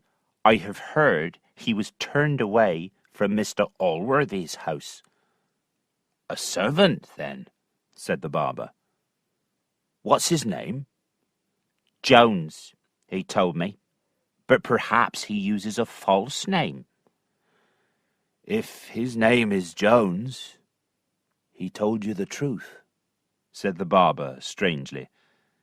"And perhaps he is Mr. Allworthy's son." After dinner, Tom called for a bottle, and the barber joined him. Tom poured out a glass of wine and raised it. "To your good health, doctissime tonsorum," he said. "Ago tibi gratias domine," replied the barber. Then he asked, "Sir, "Is it possible that your name is Jones?" it is," said Tom. "How strange," said the barber. "Mr. Jones, you don't know me, which is not surprising, as you only saw me once, when you were very young. How is the good Mr. Allworthy?" "You seem to know me," said Tom a little suspiciously. "May I ask, sir, why you are travelling this way?" "Fill the glass, Mr. Barber, and ask no more questions." "Oh, I apologize, sir. When a gentleman like you travels without servants, we may suppose he is in casu incognito. But I promise you I can keep a secret. That is unusual in your profession, Mr. Barber." "Ah, sir," answered the barber, "I was not always a barber. Non si male nunc et olim sic erit. I have spent most of my life among gentlemen. I have a great respect for you. People talked about the good nature you showed to Black George, and they loved you for it. I am your friend." Every miserable man needs a friend, and Tom was not only miserable, he was also open-hearted. The barber's behaviour and his bits of poor Latin suggested that he was no ordinary fellow. So Tom told him why he was going to sea. The barber noticed that there was one thing that Tom left out of his story. Though he said that he was Blifil's rival in love, he carefully avoided naming the young lady concerned. When the barber asked him, Tom paused a moment, then said, "I trust you, sir. Her name is Sophia Weston." "Mr. Weston's daughter is now a woman?" cried the barber. "I remember her father as a boy. Well, tempus edax rerum." Tom was tired now, and went up to his room to rest. In the morning he sent for the doctor, but he was not to be found, and the barber was called instead. Tom was surprised. "I asked for the doctor, Mr. Barber," he said. "I want him to open my bandage." "Well, sir," replied the barber, "I am also a doctor, and if you wish me to open your bandage, I am willing." Though Tom was not very confident, the man seemed serious, so he allowed him to open the bandage and look at his head. When the barber saw Tom's wound, he made shocked noises. Tom suspected he was joking. "Stop playing the fool," he said angrily. "What is your opinion? Answer seriously." "Why then," cried the other, "if I may put on a clean bandage, I promise you will soon be well." "Well, Mr. Barber, or Mr. Doctor, or Mr. Barber-Doctor," said Tom, as the new bandage was applied, "you are one of the strangest men I ever met. There must be something very surprising in your story. I would like to hear it." "You shall hear it," said his friend. "But first let me lock the door, so that we are not interrupted." He did so, and then said, I must begin, sir, by telling you that you have been my greatest enemy. I? Your enemy? Said Tom, amazed. Please don't be angry, sir, for you were just a baby and did not mean to harm me. I think you will understand everything when I tell you my name. Have you ever heard, sir, the name of Partridge? A man who was honoured to be called your father, and who was ruined by that honour. I have heard that name, said Tom, and I have always believed that I am that man's son. Well, sir, I am Partridge. But you are not my son.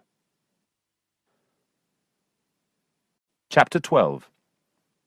An angel appears to a woman in trouble. Partridge was sure that this extraordinary meeting with the person who caused all his bad fortune was a sign that good fortune was coming, so he was determined to follow Tom. Tom said he would do everything in his power to help the unfortunate man. But, he added, perhaps you think I will be able to pay you, Mr. Partridge, but really I cannot. And he showed Partridge his purse. Now, Partridge firmly believed that Tom was Mr. Allworthy's son, and he could not imagine why that good man would send his son away. He therefore believed that Tom had made up the story and that he was actually running away from his father. If Partridge could persuade Tom to return to his father, Mr. Allworthy would certainly reward him well. He said to Tom, I see you have very little money now, sir, but things will change in the future. I am not asking for payment. Just let me travel with you as your friend.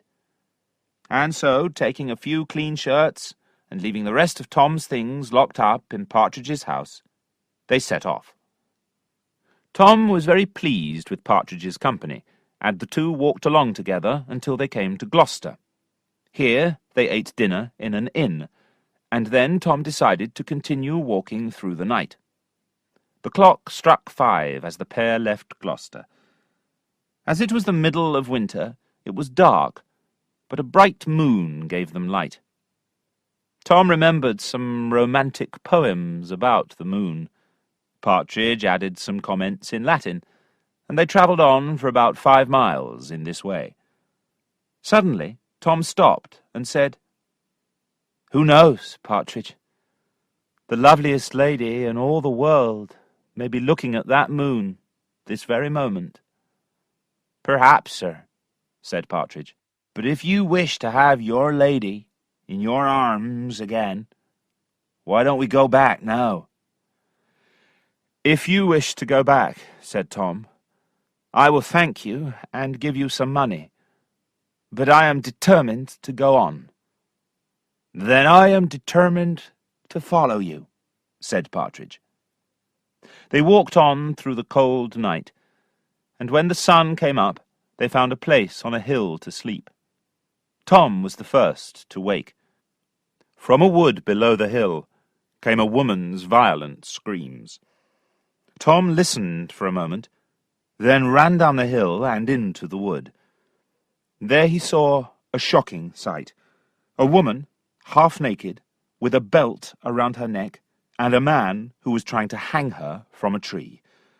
Tom asked no questions, but took his stick and beat the man to the ground. He continued beating him until the woman begged him to stop. The poor thing then fell to her knees and thanked him. As he lifted her up, she said, You must be a good angel. Indeed, he was a charming figure, and if an angel has youth, health, strength, freshness, spirit, and good nature, then Tom certainly looked like one. The woman looked less like an angel.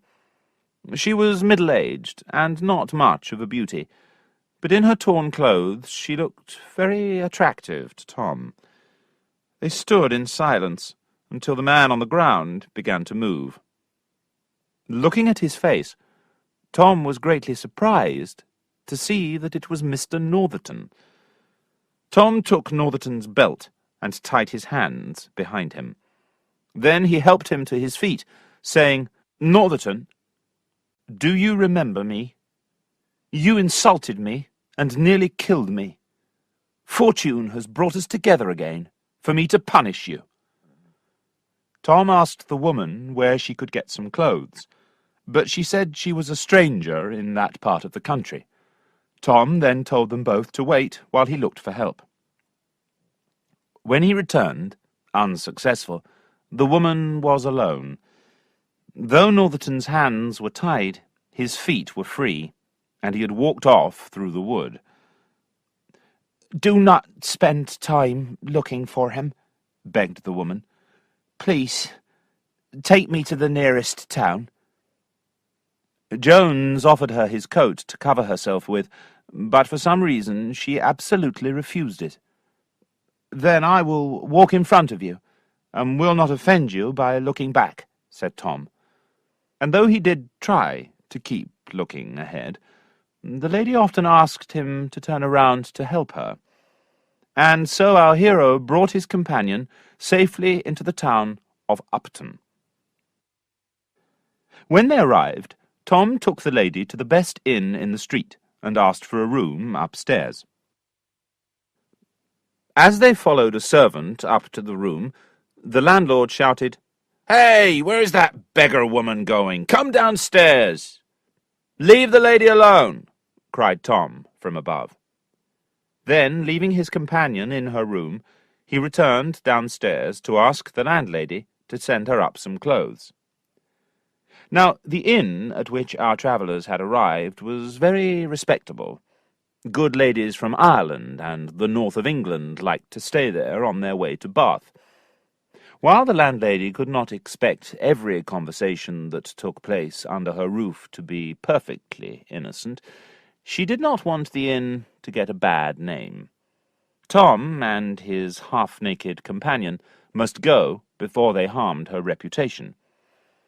The landlady had picked up a heavy kitchen pot and was just about to go upstairs when Tom came in, asking for some clothes. As they stood there, the landlord arrived, calling the lady upstairs all the bad names he could think of. Tom hit the landlord. The landlady lifted her pot to hit Tom, and at this moment Partridge walked in, glad to find Tom again. Seeing the danger, Partridge caught hold of the landlady's arm.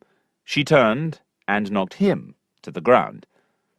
The sound of a carriage and horses outside put a sudden stop to this bloody war. The landlord and his wife rushed out to meet the new guests. A young lady and her maid had arrived, and were taken upstairs to the best room. Tom rushed to pick up faithful Partridge from the floor, and sent him outside to wash his bloody nose at the water pump. Now the naked lady came down, asking about all the noise. She found a tablecloth to cover herself with. At this moment, a soldier arrived, demanding beer and somewhere to sleep. He noticed Tom's lady companion. "Madam," said the soldier in surprise, "are you not Captain Waters's lady? Have you had some kind of accident?" "I have indeed," said Mrs. Waters, "and I have to thank this gentleman for rescuing me." "Whatever this gentleman has done, my lady," said the soldier, "I am sure the captain will thank him for it. And if I can help you, please command me." Hearing these words, the landlady now rushed into the kitchen, apologizing to Mrs. Waters for her behavior and offering her some clothes to wear. "Oh, how could I know that a fashionable lady like you would appear in such rags?" she cried. "If I had suspected that my lady was my lady, I would have burned my tongue out before I said what I said." Tom begged Mrs. Waters to forgive the landlady and to accept her clothes, and the two women went upstairs. Partridge soon came back, the landlord brought in beer, and perfect calm returned to the kitchen. Chapter 13. An inn's reputation is put at risk. Tom had not eaten for 24 hours. So when Mrs. Waters invited him to have dinner with her in her room, he was happy to accept. While 3 pounds of meat, which were once part of an animal, now became part of Tom, Mrs. Waters watched him, with other things on her mind. Now, Tom was really one of the handsomest young men in the world. His face was the picture of health, with signs of sweetness and good nature which were noticed by everyone who saw him. He was strong, active, gentle, and good-tempered, and people enjoyed his cheerful company. Mrs. Waters saw all this, and formed a very good opinion of him. In fact, she had fallen in love with Tom, and she wanted him to know it. How could she show him? First, she shot sharp looks from her 2 lovely blue eyes, but these only hit a piece of meat which Tom was then putting on his plate. Then a heavy sigh lifted her fair breasts, but its sweet sound was lost as he opened a bottle of beer. Many other tricks were tried, but while our hero was eating, hunger defended him against love. When dinner was over, the attack began again with a smile which showed more than just pretty white teeth. This smile our hero received with full force, and he began to see the enemy's plan.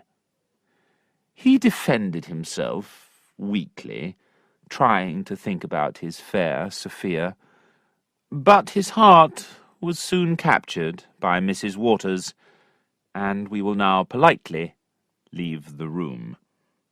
Meanwhile, the couple upstairs were the topic of conversation in the kitchen, where the landlord sat with his wife, Partridge, the soldier, and the carriage-driver. The soldier explained that Mrs. Waters was the wife of a captain, though some people said they were not actually married. People also said she was a good friend of Mr. Northerton's, though the captain knew nothing about that. The soldier then asked where Partridge and his master were travelling. "He's not my master," said Partridge. "We are friends. Amicum sumus. I am a school-teacher, and he is one of the greatest gentlemen in the country." "Then why does such a great gentleman walk about the country on foot?" asked the landlord. "I really don't know," answered Partridge. "He has a dozen horses and servants in Gloucester, but last night he decided to walk." The soldier then began to drink to the king, and after a while he suggested a fight. The carriage-driver agreed to fight for a bet, and the two took off their shirts and fought each other fiercely, until the soldier won. The young lady who had been resting upstairs now sent down orders for her carriage to be prepared, as she was ready to continue her journey. Impossible. To speak plainly, the carriage-driver was now completely drunk. So was the soldier. Partridge was not much better. The landlady was called to take tea upstairs to Mr. Jones and Mrs. Waters, and she told them this news. "She is such a sweet, pretty lady," she said, "and in such a hurry to leave. I am sure she is in love and running away to meet a young gentleman." At these words, Tom sighed heavily. Mrs. Waters noticed. She suspected she might have a rival, but she did not mind. Tom's beauty charmed her eyes, but because she could not see his heart, she did not worry about it. Nor did she bother to tell him about her own situation.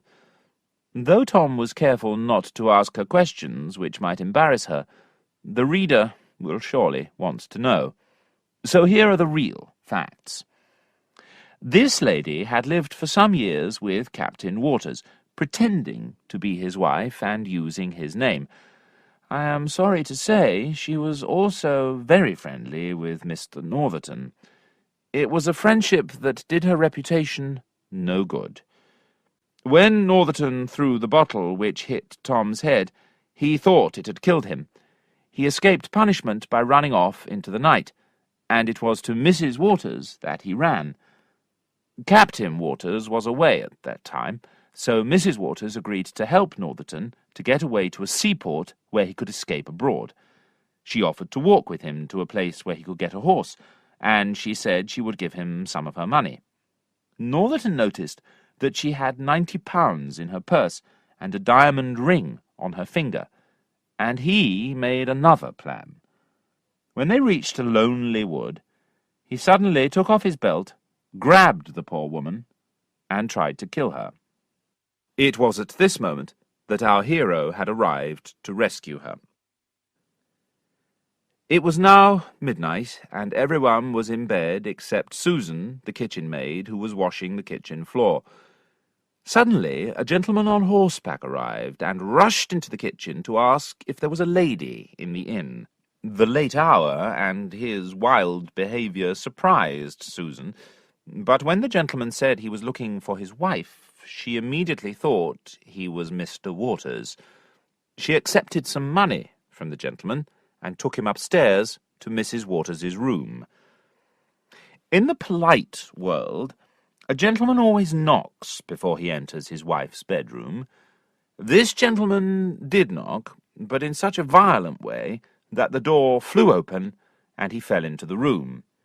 As he got to his feet again, he saw, we admit it with shame and sorrow, our hero himself in bed, demanding to know the reason for this rude behaviour. The gentleman was about to apologize when he saw, in the moonlight, various pieces of a woman's clothing on the floor. In a jealous rage, he rushed to the bed. Tom jumped out of the bed to stop him, and now Mrs. Waters, for we must confess she was in the same bed, began to scream, "Murder! Robbery!" until the guest in the next room rushed in to help. This guest was an Irishman who was on his way to Bath. He stood at the door, holding a candle in one hand and his sword in the other. He looked at the furious gentleman and cried out, "Mr. Fitzpatrick, what is the meaning of this?" The gentleman immediately answered, "Oh, Mr. McLachlan, I am glad you are here.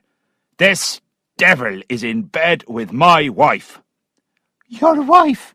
cried Mr. McLachlan. "I know Mrs. Fitzpatrick very well, and I don't see her here."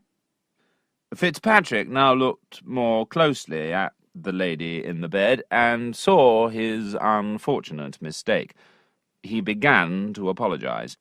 At that moment, the landlady came in, and Mrs. Waters quickly called out to her, "What kind of place is this? All these men have broken into my room to rob me." Fitzpatrick, hanging down his head, explained his mistake, apologized again, and left with his friend. Tom explained that he had rushed in to help Mrs. Waters when he heard all the noise. "Thank God my reputation is not ruined," cried the landlady. "There has never been a robbery in my inn. Only good, honest people come here." And she returned downstairs. And what about Mr. Fitzpatrick?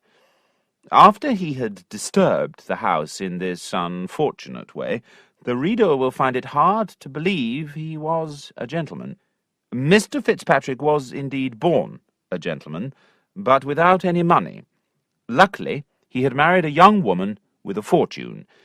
He was cruel to his wife, but generous with her fortune. Now he had spent it all, and she had run away. Mr. Fitzpatrick had followed his wife, and was sure he would find her in the inn at Upton. After his terrible mistake, he never thought she might be in another room. Tired and disappointed, he accepted Mr. McLachlan's kind offer to share his bed for the rest of the night. Chapter 14. The Ring on His Pillow.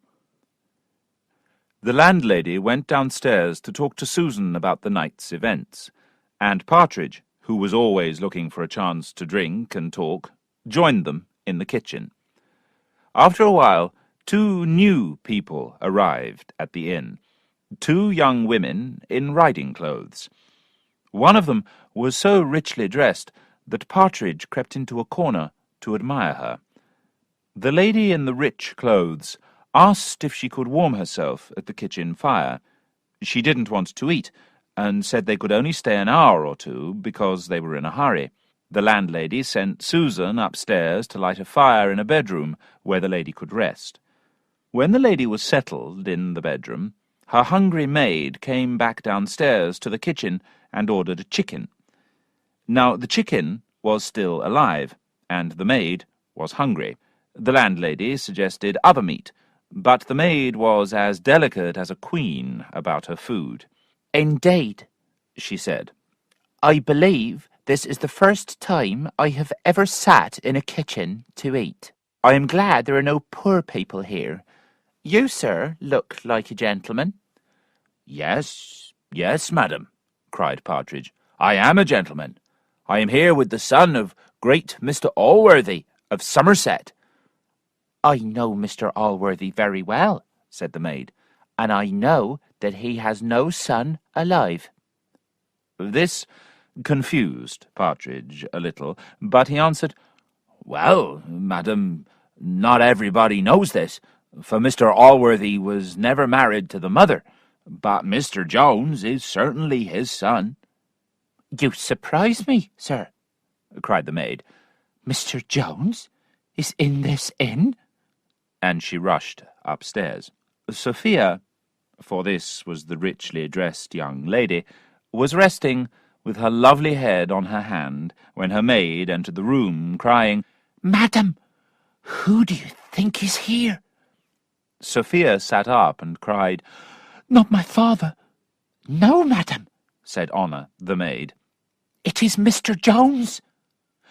Sophia sent Honor back to the kitchen to ask Mr. Jones's friend to wake him immediately. Partridge refused. "My friend went to bed very late." "I promise he will not be angry," Honor insisted. "Another time," answered Partridge. "One woman at a time is enough for any reasonable man." He then told Honor directly, for he was more than a little drunk, that Jones was in bed with another woman. When Honor told Sophia this, she did not believe it. At that moment, Susan came in to check the fire. Sophia asked her what she knew, and, with the help of some money from Sophia, the story came out.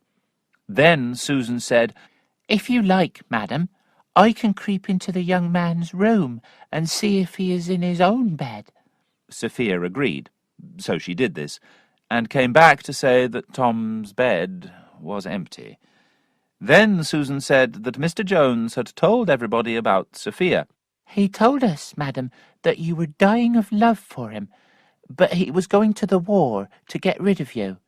But how could he leave such a fine, rich, beautiful lady as you to be with another man's wife?" Sophia sent Susan downstairs to order the horses. Then she burst into tears. After some time, she thought of a way to punish Tom. She gave Honor her favourite ring, and asked her to leave it on the pillow in Tom's empty room.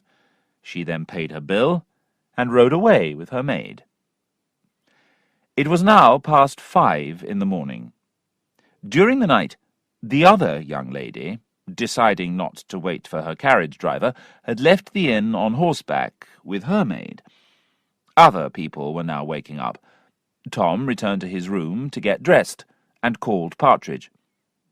"Oh, sir," cried Partridge, "why should any man go to these horrida bella, these bloody wars, when he can go home and have everything he needs?" "Partridge, you are a coward," cried Tom. "You may go home if you wish, but I will not." "Then I will stay," said Partridge, "for you need me. Why, last night I protected you from 2 wicked women. And see, One of them was in your room, for there is her ring." "Oh, heavens! It is Sophia's!" cried Tom. "Is she here?" "She was, sir," said a frightened Partridge. "But by now she will be many miles away." "Then we will leave immediately," cried Tom. Downstairs, Mr. Fitzpatrick and his friend, Mr. McLachlan, were making arrangements for a carriage to take them to Bath. At that moment, shouting loudly, a man arrived on horseback with several companions. It was Sophia's father. Mr. Weston was asking loud questions about his daughter when Tom came downstairs with Sophia's ring in his hand. "My daughter's ring!" shouted Weston. "Where is she?" "It is her ring," said Tom, "but I have not seen her." "He is a liar!" cried Mr. Fitzpatrick, "for I caught him in bed with her, and, sir, I'll take you to her room." Mr. Weston and Mr. Fitzpatrick rushed up the stairs together, and once again Mrs. Waters was disturbed by men bursting into her room. Mr. Weston was shocked, apologized, and rushed off to look for Sophia in the other rooms. Mrs. Waters now got dressed and prepared to leave. When it was clear that there were no young ladies in the inn, Mr. Weston cursed everybody, ordered his horses, and rode off with his companions. Mr. Fitzpatrick invited Mrs. Waters to travel to Bath in his carriage. Tom paid his bill and set off on foot with Mr. Partridge. And that was the end of Tom's adventures at Upton. Chapter 15. Sophia finds a place to stay. When Sophia and Honor left Upton, they asked their guide to travel towards London. They had just crossed a river when they heard the sound of horses behind them. Sophia ordered the guide to travel faster. Faster still came the horses behind them, and soon they were overtaken. The travellers who joined Sophia were also a lady, her maid, and a guide. Very politely, the two parties agreed to travel together. They rode steadily, without speaking, until daylight came. Then the two ladies, who were riding side by side, looked at each other and said with one breath, "Sophia! Harriet!" The wise reader will not be surprised to learn that the lady whom Sophia recognized was Mrs. Fitzpatrick, for she had indeed been staying in the inn they had just left. What will surprise you is that Harriet Fitzpatrick was Sophia's cousin. They had once lived together with their aunt, Mrs. Weston, and were dear friends until Harriet had run away to marry Mr. Fitzpatrick at the age of 18. In the afternoon they stopped at an inn to eat and rest. Sophia, who had not been to bed for 2 nights, slept until after the sun went down. When she woke, she ordered tea and told Harriet that she was travelling to London. Her cousin agreed to accompany her. She had planned to go to Bath, or to stay with her Aunt Weston, but her husband's sudden arrival at the inn in Upton had changed her mind. Sophia now felt so fresh that she suggested leaving immediately. It was a clear night, and not too cold.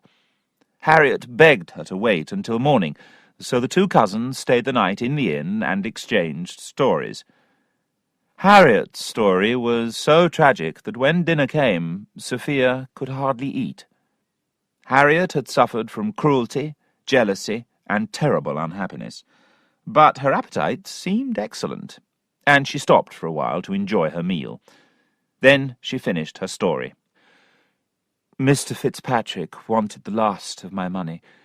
He never beat me, but he did lock me in my room. I had no pen, no paper, no books, just a servant to make my bed every day and bring me food. I was desperate. But by very good fortune, well, I will not tire you with the details. I managed to escape. I made my way to Dublin, took a boat to England, and was travelling to Bath when I stopped at Upton.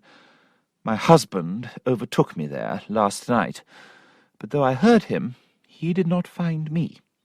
Sophia gave a sigh. It was now time to tell her story, which she did, and I hope the reader will excuse me repeating. I will say one thing. She never mentioned she never to end. She never mentioned take. Very late that evening, an Irish lord arrived at the inn. Learning that Mrs. Fitzpatrick was upstairs, he sent the landlord up with a message. Harriet seemed very pleased to receive the message, and invited the lord to visit them immediately. He seemed to be a very special friend. He was a neighbour of Harriet's in Ireland, and in fact it was with his help that she had managed to escape from her husband. But for some reason she had not given this information to Sophia. The lord seemed surprised that Harriet was not in Bath. He very politely offered to take the two ladies to London in his carriage. Harriet accepted instantly. When the lord left, Harriet spoke warmly about him and his love for his wife, saying she believed he was the most faithful husband she knew. Then it was time for sleep. Next morning the ladies paid their guides, and it was then that Sophia discovered she had lost something. It was a banknote which her father had given her to buy her wedding clothes. She searched everywhere, but the note was not to be found, and she realized she must have dropped it on the road when she pulled a handkerchief from her pocket. The ladies and their maids now got into the lord's carriage and set off, accompanied by many servants. They travelled 90 miles in 2 days, and on the second evening arrived in London. They were taken to the lord's house. As his wife was not in town, Harriet absolutely refused his invitation to stay in the house, and lodgings were found for her. Sophia spent one night with her cousin, but next day sent a note to Lady Bellaston, the relative she had met at her aunt's house. She was immediately invited to stay with her. Harriet seemed happy for Sophia to leave her alone, and Sophia began to suspect the reason. She tried to give her cousin some wise advice. "Consider what a dangerous situation you are in, my dear. You are a married woman, and your friend's wife is not here. People will gossip." Harriet was amused, and said, "I will visit you soon, dear Sophie. Now, please try to forget your country ideas." So Sophia went to Lady Bellaston's house, where she found a warm welcome. Lady Bellaston promised to give her all the protection which it was in her power to give. And as we have now brought our heroine into safe hands, we can leave her there for a while, and return to poor Tom. Chapter 16. Rich Food. When Tom and his companion Partridge left Upton, they marched with heavy hearts, though for different reasons. They came to a crossroads, and Tom asked Partridge which road they should take.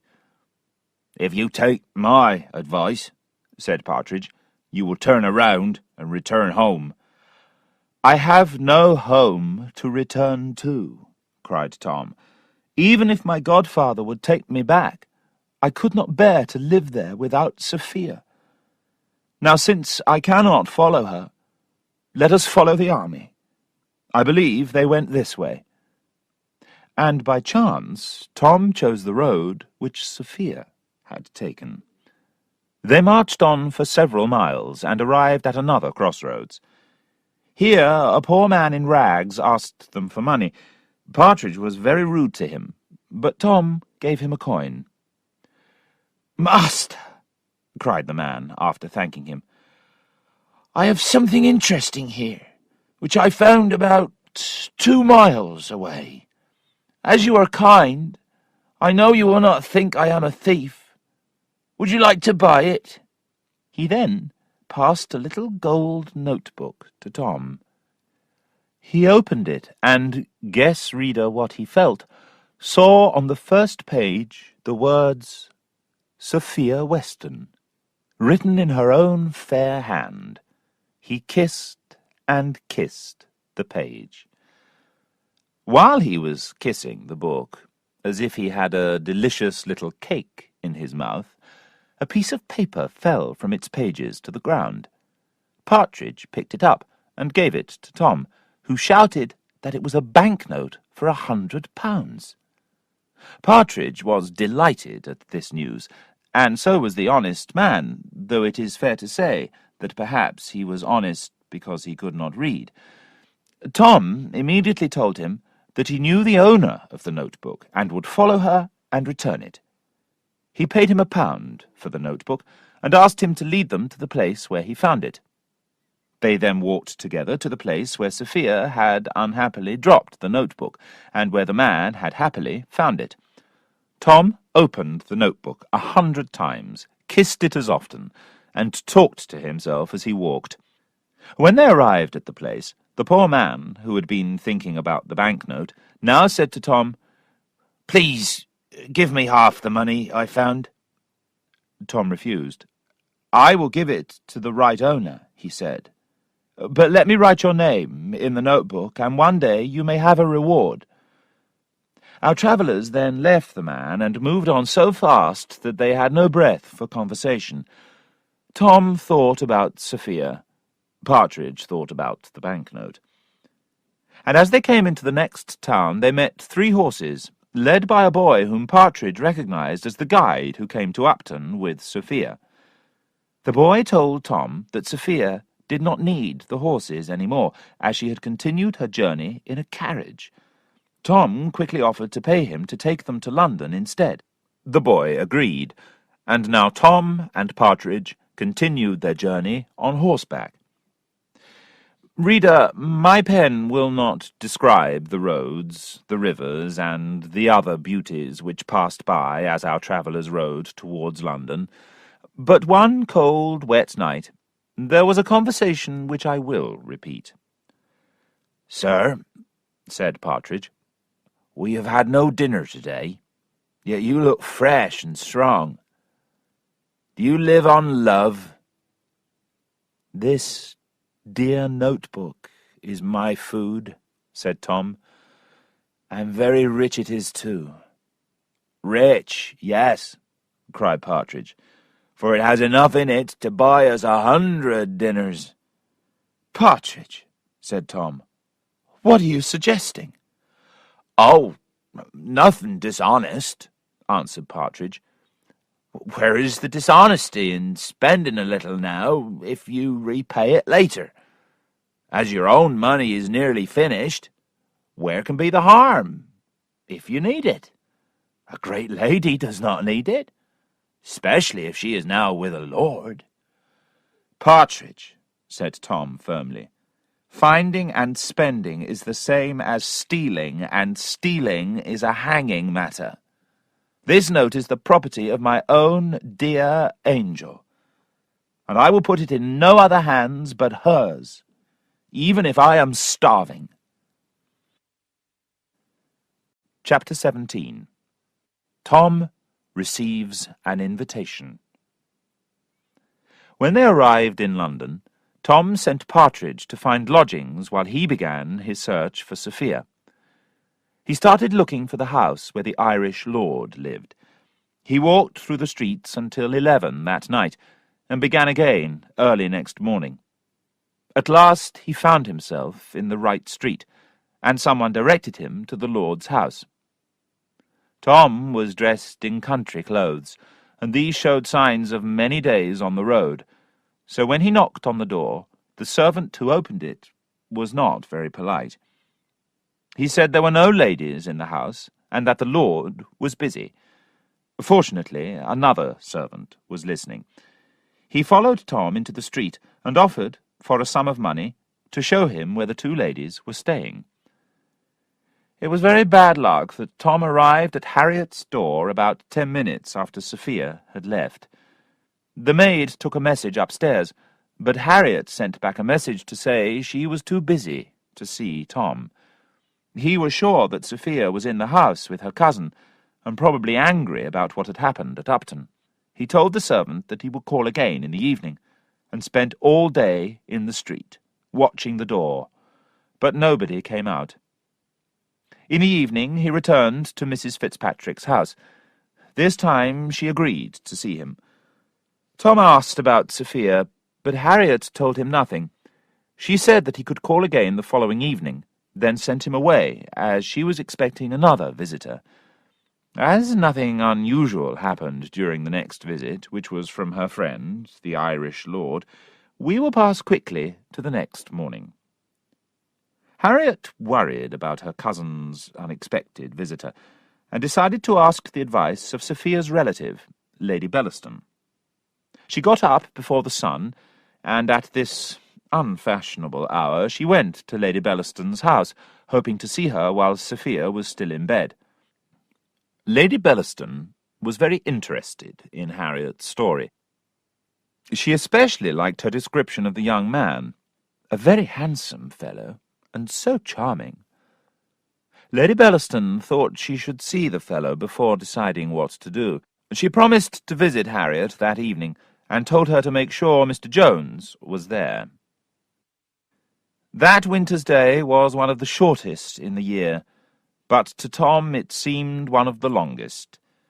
Though 6 o'clock was the polite time to visit, it was soon after 5 when he knocked again on Harriet's door.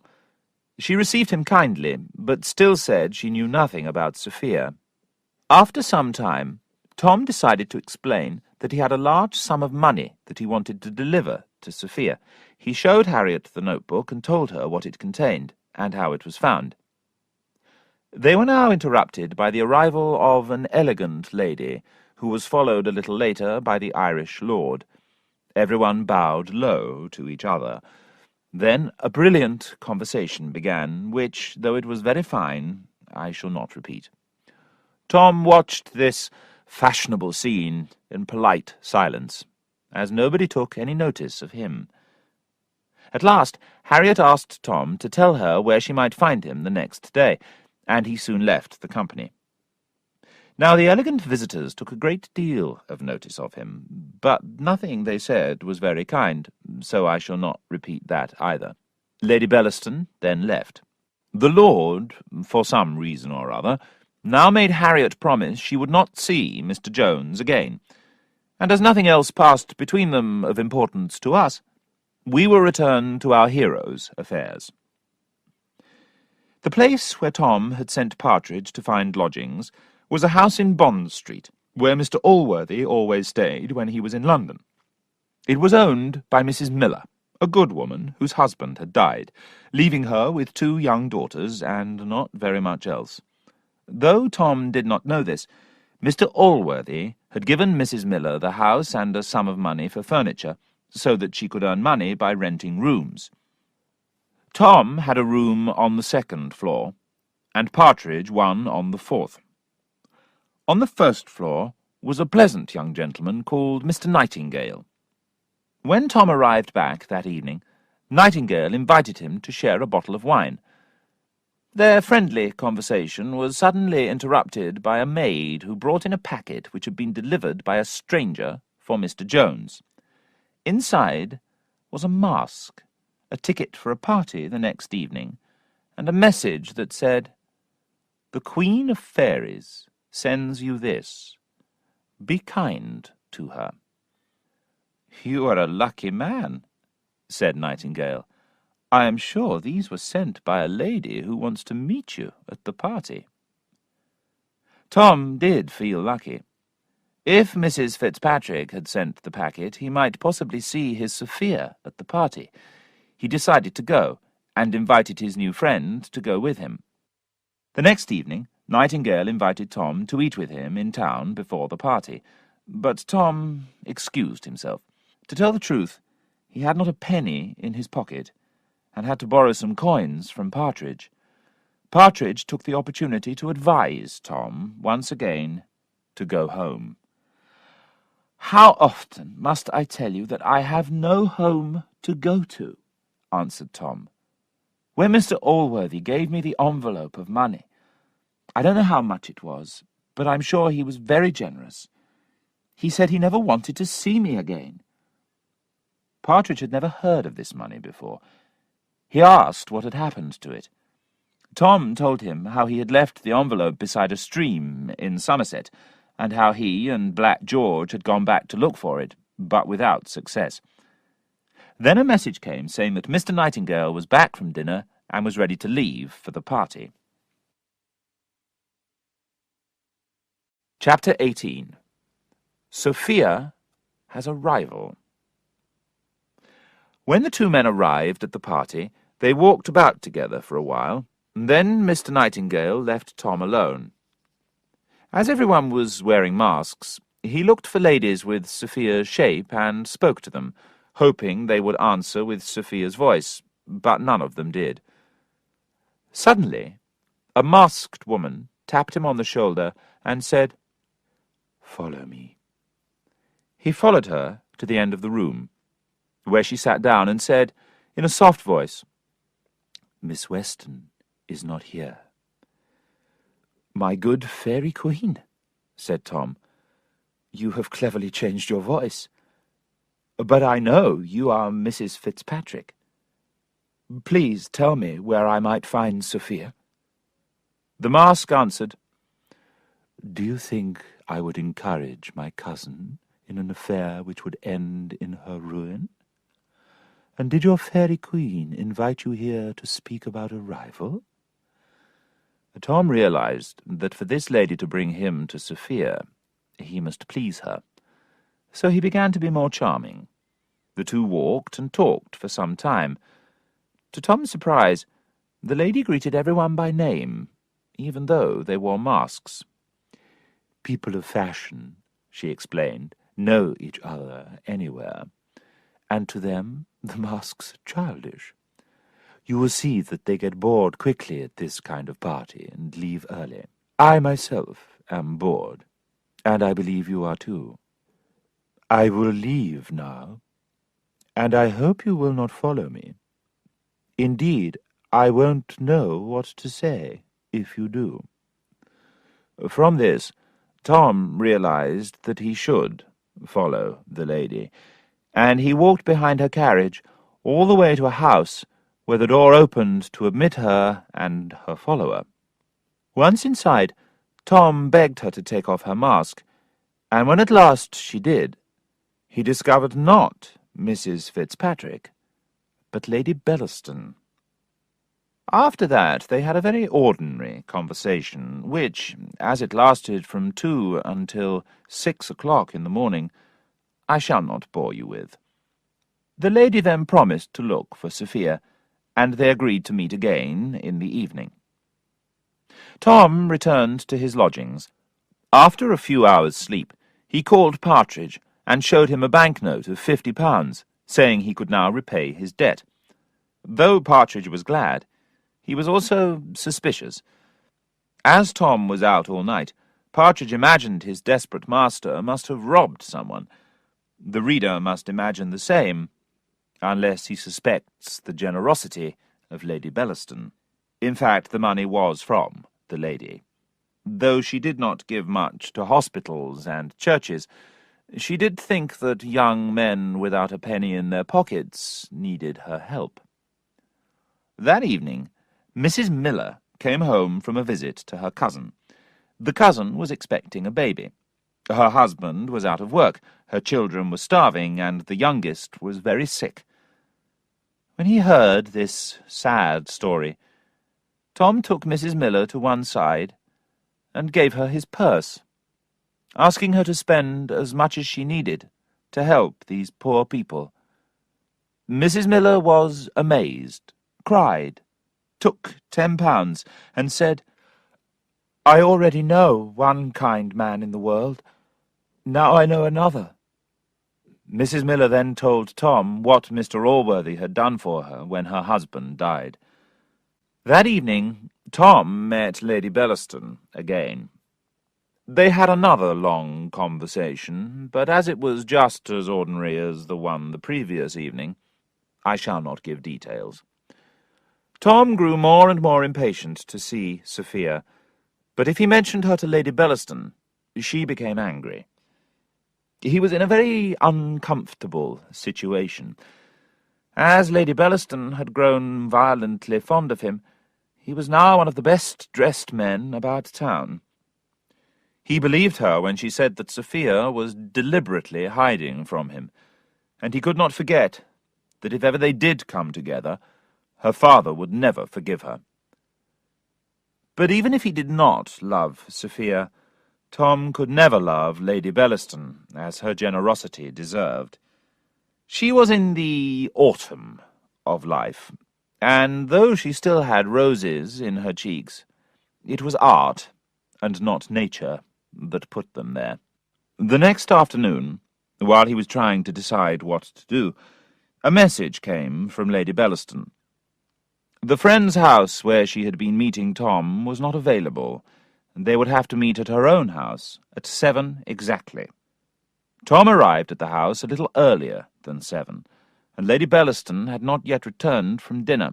He was waiting in the hall when the door opened, and in came no other than Sophia herself. Lady Bellaston had cleverly sent her to the theatre so she could be alone with Tom, but Sophia had not enjoyed the play and had left quite early. Sophia first went to look in a mirror. Behind her own lovely face, she suddenly saw Tom. Turning to him, she screamed, and he moved forward to catch her before she fainted. To describe their looks and thoughts at this moment is beyond my power. If you have ever been in love, you will feel in your own heart what passed in theirs. In the time they had alone, Tom returned Sophia's notebook and the banknote. Then he fell to his knees and apologized to her about what had happened in the inn at Upton. Sophia was very glad to hear that he had never seen Mrs. Waters again, but was angry that Tom had told people in the inn that he was escaping from Sophia's love. Tom, who was surprised at these words, was able to trace them back to Partridge, and swore more than once that he would put him to death as soon as he got home. Things were now going so well that Tom began to say some words that sounded like a proposal of marriage, when suddenly in came Lady Bellaston. "Miss Weston," she said, with admirable control, "I thought you were at the theatre." Sophia, who had no suspicions about Tom's reason for being in the house, explained why she had come home early. Then she said that the gentleman with her had returned her notebook. Both the ladies then thanked him, and Tom, playing a very complicated game, asked for a high reward. "It is, ladies, the honour of visiting you here again." "Do you know, Sophie, dear," said Lady Bellaston after Tom had left, "I had a horrible suspicion when I first came into the room that the young gentleman was Mr. Jones." "Indeed!" cried Sophia, laughing.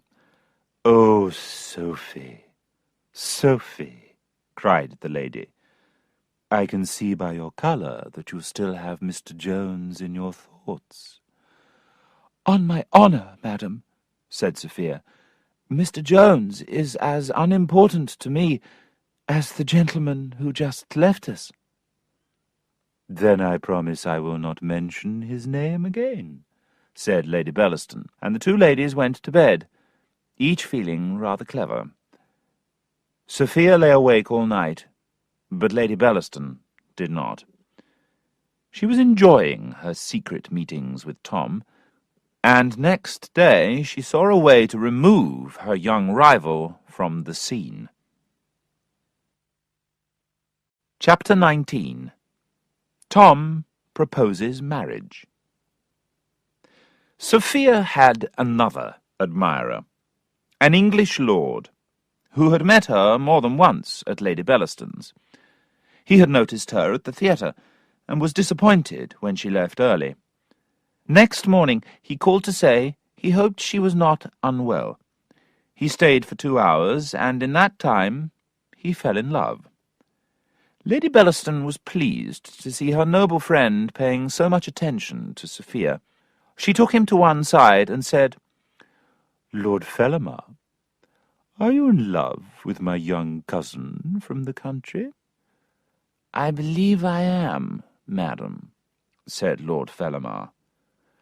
"Will you tell her father that I wish to marry her?" "I will indeed," answered the lady, "and I am sure he will agree. But there is one problem. You have a rival." Lord Fellamar looked disappointed. "But," added the lady, "though she loves this rival, he is a beggar and a bastard. I believe you can solve this problem, but not by gentle methods." "What do you mean, my lady?" asked Lord Fellamar. "If you are willing to be bold, my lord, you could be married to my cousin within a week," said Lady Bellaston. Lady Bellaston and Lord Fellamar then made a plan. At 7 that evening, when Sophia was alone in her room, reading a tragic novel, the door suddenly opened, and in came Lord Fellamar. Sophia dropped her book, and Lord Fellamar made a low bow. "Madam," he said, "as you have my heart, you cannot be surprised by a visit from its owner." "Are you out of your senses, my lord?" answered Sophia. "I am, madam," cried Lord Fellamar, taking her hand. "You are my angel, and you must be mine." Sophia pulled her hand away and tried to leave, but Lord Fellamar caught her in his arms and said, "I cannot live without you, so I must make you mine." "I will scream," said Sophia, and she did. But Lady Bellaston had taken care to send the servants away. Suddenly, an enormous noise filled the house, and help came to poor Sophia in a very unexpected way. "Where is she?" cried the loud voice of Mr. Weston. "Where is my daughter? I know she's in this house." And the door flew open to let in Sophia's father and all his followers. I shall never be able to describe the situation that followed, unless the reader's imagination helps me. Sophia fell into a chair, pale, frightened, and full of relief. Lord Fellamar sat down near her, amazed, frightened, and ashamed. Mr. Weston's clothes were rather untidy. He was, in plain English, drunk. Lady Bellaston now entered the room. After an unsteady bow, Mr. Weston said, "Sophie, here is your cousin. In front of her, won't you tell me that you will marry one of the best young men in England?" "Sir," said Lord Fellamar, thinking Mr. Weston meant him, "I am the happy man who will marry your daughter." "You are a son of the devil!" shouted Weston. "She will not marry you in spite of your fine clothes. Come, madam!" And Mr. Weston rushed his daughter into a carriage and ordered it to drive to his lodgings. When her maid, Honour, tried to come too, he refused, saying, "No more escapes, Sophie. I will get you a better maid." Luckily, Honour knew where to find Tom, and she went straight to his lodgings to tell him what had happened. She had no idea how Mr. Weston had found Sophia or where he had taken her. In fact, Harriet Fitzpatrick had written to her aunt, Mrs. Weston, to tell her that Sophia was in London, staying with Lady Bellaston. As soon as she received the letter, Mrs. Weston told her brother where to find his lost sheep. He immediately sent word to Mr. Allworthy and Mr. Blifil, told his servants to get the horses ready, and set off for London, taking Mr. Supple, the priest, with him. Fortune seemed determined to be Tom's enemy. He now had two rivals. and once again he had lost his dear Sophia. Tom now tried to avoid Lady Bellaston, but letters from her were delivered every hour. When his friend Nightingale saw how worried Tom was, he wanted to help him. "Dear Tom," said Nightingale, "are you troubled by the Queen of the Fairies? Oh, please don't be angry with me for mentioning what the whole town knows. Are you in love with her?" Tom sighed and said, "No, my friend, but I owe so much to her that I don't know how to end our affair. You are not the first young man she has captured like this," said Nightingale, "so you needn't worry about her reputation. But as you are a man of honour, let me tell you a way. Propose marriage to her." "Marriage?" cried Tom. "Yes, marriage," answered Nightingale. "She will refuse." Nightingale persuaded Tom that there was no danger that the lady would accept his proposal, so he wrote her a charming letter. He soon received a short answer. "Sir, I see your purpose. You wish me to put my whole fortune in your power. Do you imagine that I am a fool? If you come to my house again, I shall not be at home." "Well," said Nightingale, "you now have your freedom." Tom could not thank him enough. Chapter 20. A kidnapping is planned. Mr. Weston took Sophia to his lodgings in Piccadilly, and once again asked her to agree to marry Mr. Blifil. When she refused, he locked her in her room and put the key in his own pocket. He swore he would not let her out until she promised to marry Blifil. Lord Fellamar sent an apology to Mr. Weston and asked for permission to visit his daughter as a lover. The messenger took the opportunity to tell Mr. Weston about his lord's great position and fortune. To this Weston said, "Look, sir, my daughter's marriage is already arranged. But if it was not, I would never marry her to a lord. I hate all lords, and will have nothing to do with them." He then kicked the man out with shouts and curses. In her prison room above, Sophia also began to kick and shout. Her father immediately ran upstairs, unlocked the door, and found her pale and breathless. "Oh, my dear sir," she said, "I was so frightened by all that loud noise. What happened? Were you hurt?" "Just a quarrel about you, Sophie. All my misfortunes are about you. Come, do be a good girl. Blifil will be here in a day or two. Make me the happiest man in the world, and I will make you the happiest woman. You shall have the finest clothes in London, the finest jewels, and a carriage with 6 horses. I promised Allworthy to give you half of my property when you marry, and you shall have the other half when I die. You are my only joy on earth, my little Sophie."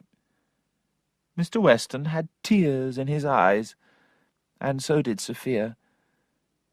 "Do you really wish me to be happy, dear father? Then let me marry nobody. Let me come home and be your Sophie again." "No, Sophie!" he cried in a voice like thunder. "You will marry Blifil.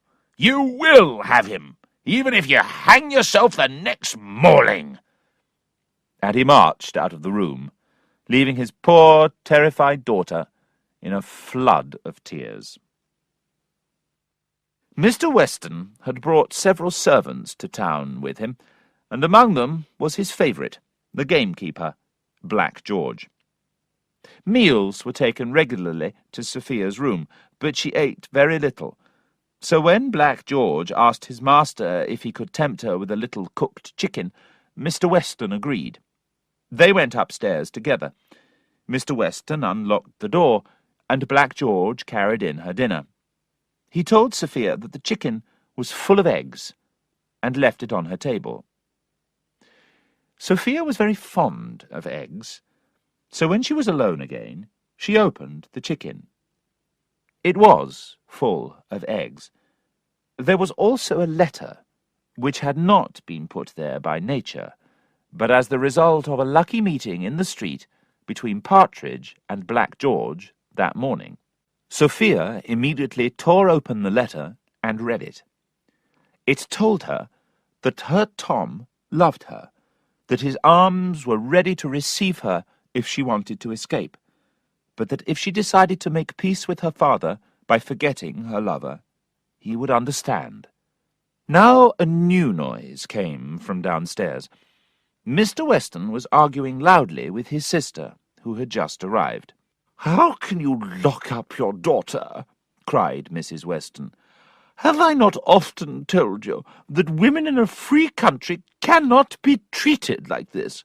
We are as free as men. You must let me take my niece with me to my own lodgings. These rooms are not fit for a woman of quality." Mr. Weston finally agreed. He did not want his sister to change her will and leave her wealth to somebody else. From her aunt's lodgings, Sophia managed to send a reply to Tom's letter. He spent 3 hours reading and kissing it, for it told him she would never marry another man. It also said she had promised her aunt not to see or talk to him. When Blifil arrived in London, Mr. Weston took him straight to see Sophia. To their surprise, her aunt was a little cool. She told them it was not polite to come so early in the day, and sent them away until the afternoon. Actually, she had another reason for delaying Blifil's visit. She wanted to visit Lady Bellaston and find out more about the lord who wanted to marry Sophia. What she heard about him from her cousin was very satisfactory indeed. Lady Bellaston now had every reason to hate Sophia, and she told Mrs. Weston a secret. "This will make you laugh," she said. "Would you believe that young Jones tried to make love to me? Look, here is a letter he wrote me." And she passed her Tom's letter with the proposal of marriage. "I am astonished," said Mrs. Weston. "Whatever did you do with this fellow?" "Whatever I did, I do not want him as a husband," laughed Lady Bellaston. "I tried that once, and once is enough for any reasonable woman. Please take the letter, if you think you can use it." When her cousin had left with the letter, Lady Bellaston received Lord Fellamar, who was still determined to win Sophia for himself. He told her about the way his messenger had been treated by Sophia's father. Lady Bellaston simply laughed. She told him the father was a country fellow, not worth worrying about. His sister, Mrs. Weston, would persuade him to accept the lord's proposal. The real problem was the young bastard whom Sophia loved. "Perhaps, my lord," she suggested, "you could find some way to remove him. Kidnap him, perhaps. Send him to sea. I could tell you where he lives, if you wish to know." Chapter 21. Mr. Weston sings for joy. It was now that fortune really deserted our hero. He received an unexpected invitation from Mrs. Fitzpatrick, who perhaps wanted to try what Lady Bellaston no longer wanted. By now Harriet thought herself safe from her husband, who had gone to look for her in Bath. But when she had written to tell Mrs. Weston where to look for Sophia, her aunt had told Mr. Fitzpatrick where to look for his wife. It was chance that brought Tom to Harriet Fitzpatrick's door just as her husband appeared on the scene. It was jealousy that persuaded Mr. Fitzpatrick that Tom had been making love to his wife.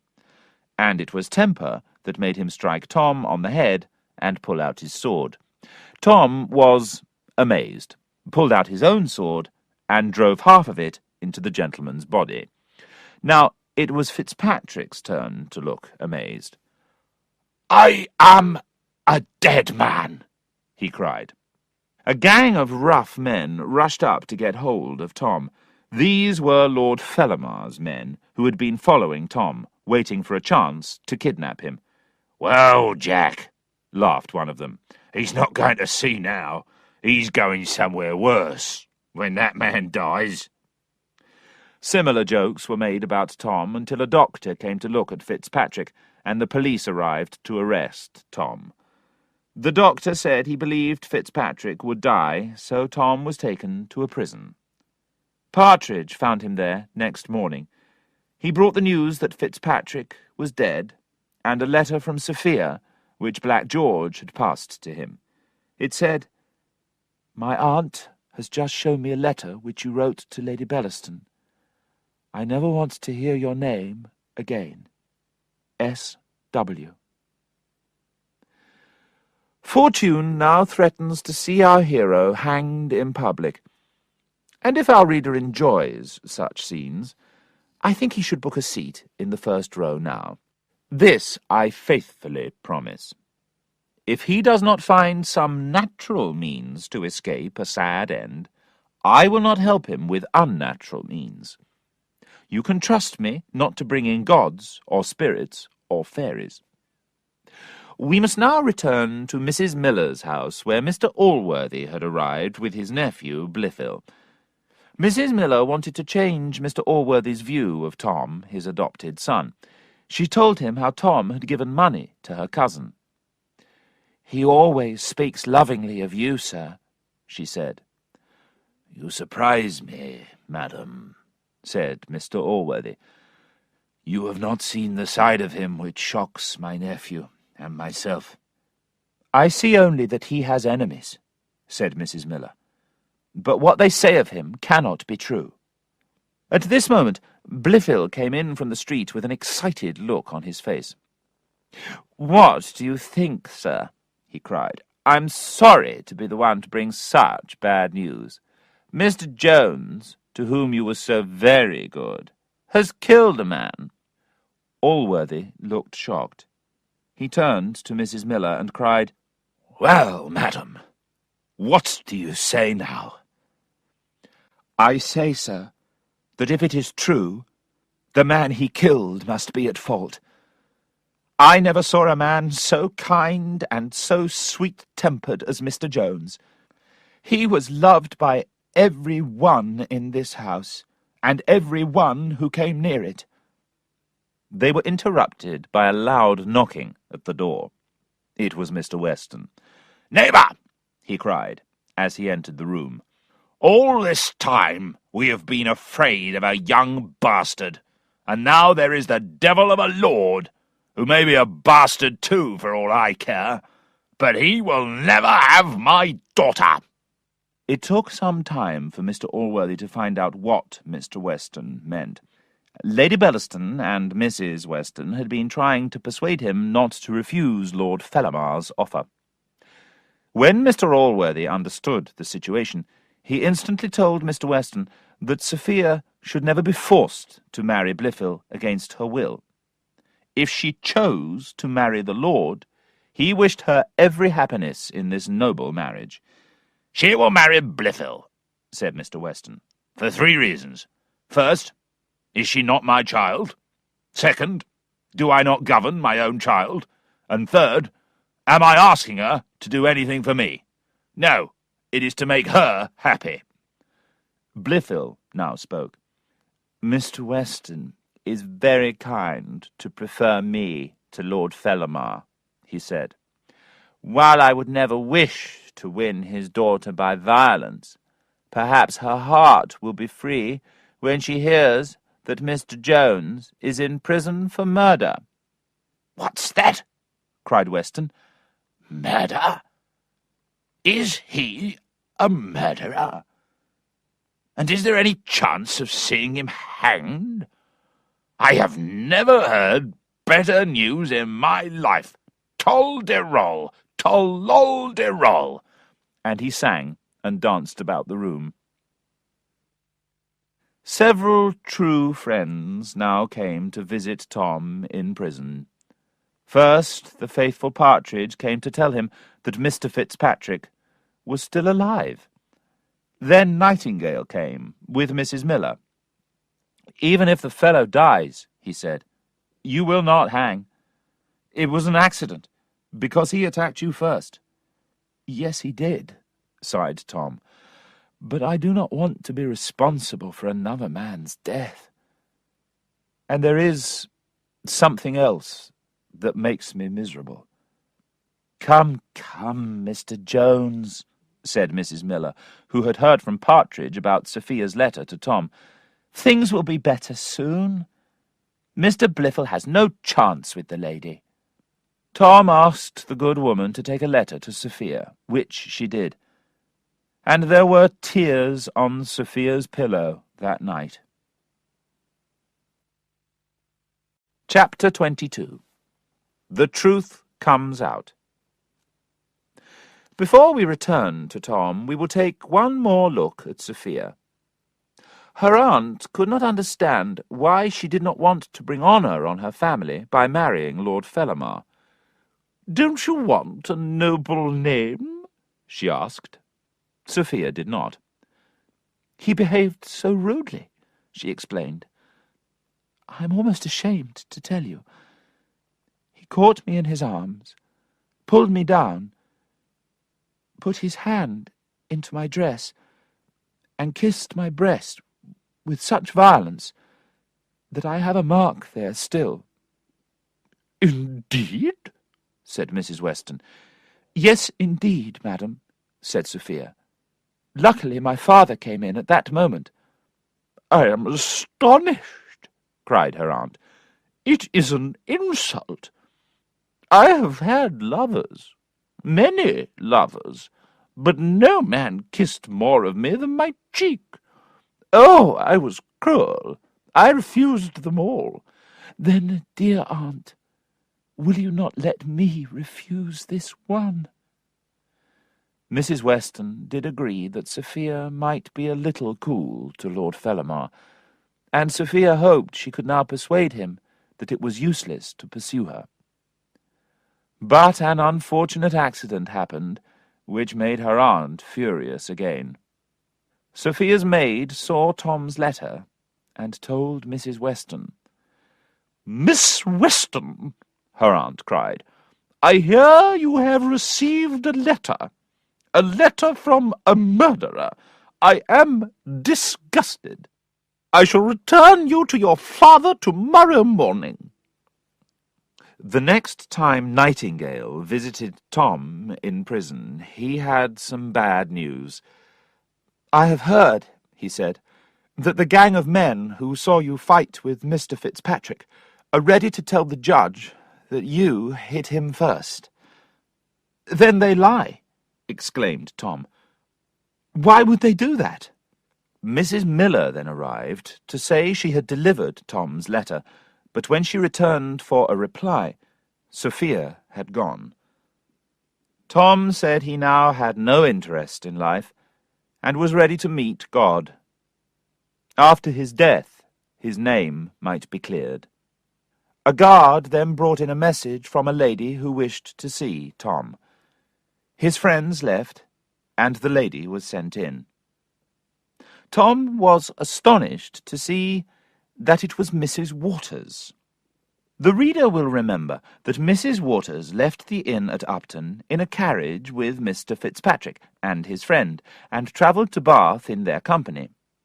As Mrs. Fitzpatrick had run away, Mr. Fitzpatrick took the opportunity to examine Mrs. Waters carefully, and he decided to offer her the position of wife. She accepted, and lived with him in Bath. Mrs. Waters had come to London with Mr. Fitzpatrick without knowing the reason for his visit. He had never mentioned a wife to her, and he had never mentioned the name of Jones. It was only when he was getting better that he told her the story of the fight. She had brought some good news for Tom. "By an amazing chance," she said, "I know the man you hurt, Mr. Jones, and I promise you that he is not dying. He will also tell the judge that he struck the first blow." This unexpected news made Tom very happy, and he enjoyed talking with Mrs. Waters for a little longer, and laughing about their adventures at Upton. Just after Mrs. Waters left, Partridge came into the room with a white face. He had been in the next room, listening. "Oh, sir," he said, "was that the woman you were with at Upton? Did you really go to bed with her? Oh, sir, may God forgive you. That woman was Jenny Jones. You have been to bed with your own mother." Tom became a picture of horror. For a time the two men stared wildly at each other. Then Tom begged Partridge to run after Mrs. Waters, but she had disappeared. Some hours later, a note came from Mrs. Waters. It said that she had just learned who he was, and she had something important to tell him as soon as she could see him again. It was now that Mr. Allworthy began to have some unexpected visitors. The first was Partridge. "You are a strange fellow," said Mr. Allworthy to the schoolteacher. "Why are you the servant of your own son?" "I am not his servant, sir," replied Partridge, "nor am I his father. And I wish, sir, that his mother were not his mother." He then told Mr. Allworthy the whole story. Mr. Allworthy was as shocked as Partridge himself. Then Mrs. Waters came hurrying into the room. "There, sir, is Jenny Jones, the mother of Mr. Jones. She will tell you that I am not his father," cried Partridge. "He is not," said Mrs. Waters. "You will remember, sir, that I promised you would know one day who the baby's father was. Now, if we may talk alone, I am here to tell you." Partridge left them, and she began her story. "Sir," she said, "you will remember a young man called Summer, who lived as a student in your house, and died very young. He was a handsome fellow, and very good-natured." "Indeed, I do remember him," said Mr. Allworthy. "Was he the father of your son?" "He was not, sir. He was the father of the child, but I am not his mother, and I am glad of it." "Be careful not to lie," said Mr. Allworthy coldly. "I did help when the child was born," she said, "and I put him in your bed. But the baby was your sister's child." "My sister, Bridget?" he cried. "Can it be possible?" "Have patience, sir, and I will tell you her sad story." Mr. Allworthy listened with astonishment to the story of how his sister Bridget loved Summers, and how they hoped to marry, but were prevented by his sudden death. Bridget had then asked Jenny Jones to help her have her baby in secret. "But why," asked Allworthy, "did she carry this secret with her out of the world?" "I am sure she did not," said Mrs. Waters.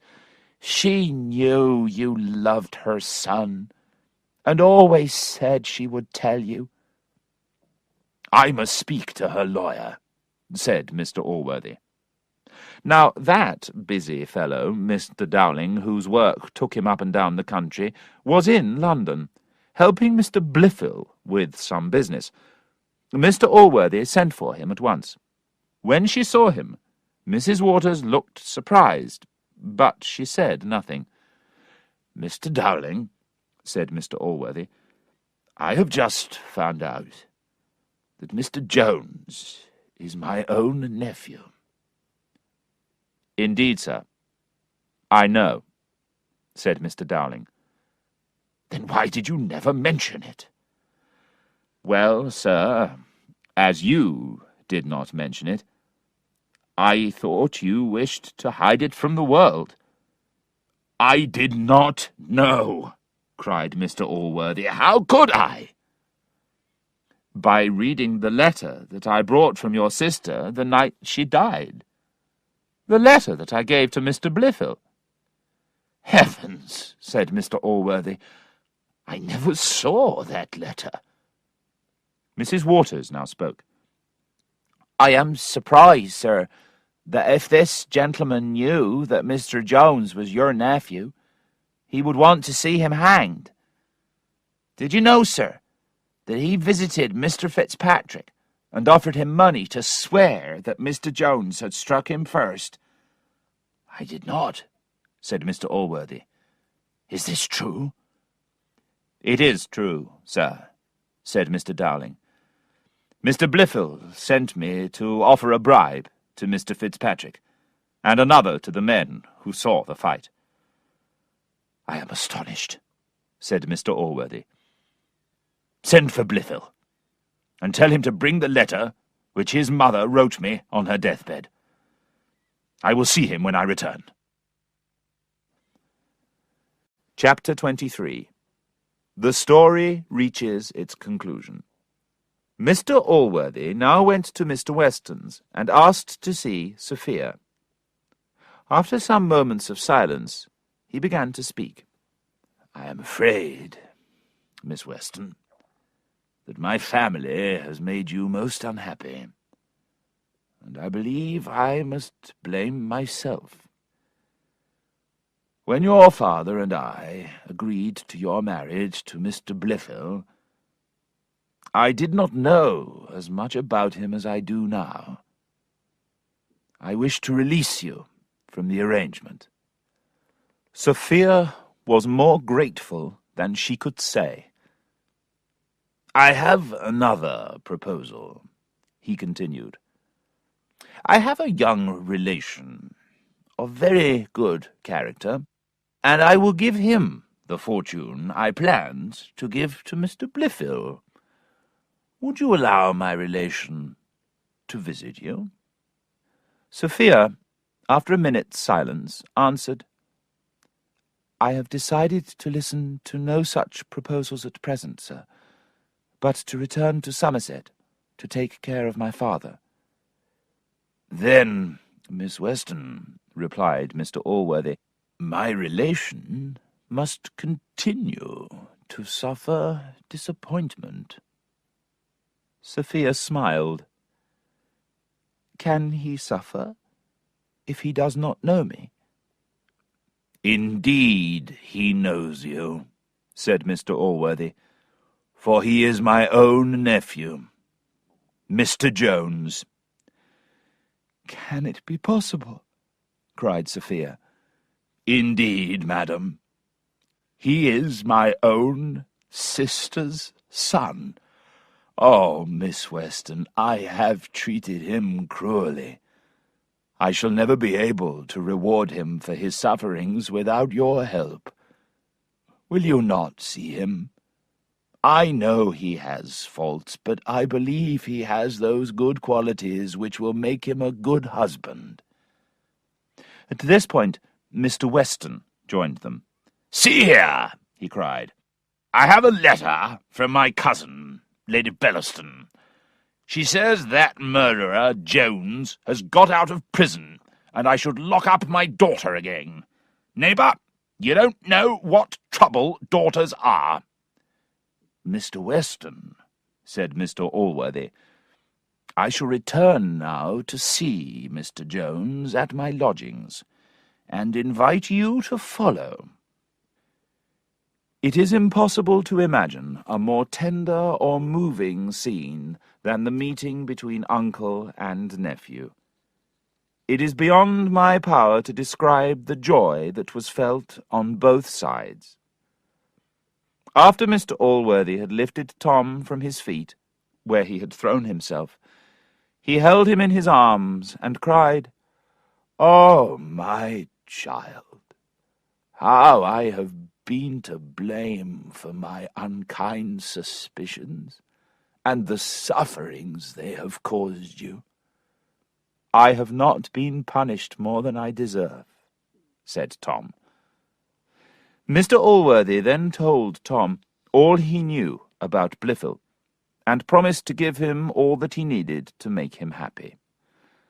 "I owe everything to your great goodness, dear uncle," said Tom. "But, sir, there is one sadness which I must confess to you. I have lost my angel." Here the conversation was interrupted by the arrival of Weston, who had heard the news from Sophia, and could not wait to see Tom. "My old friend," he cried out, "I am glad to see you, with all my heart. All the past must be forgotten. We must forgive each other. I'll take you to my Sophie this moment."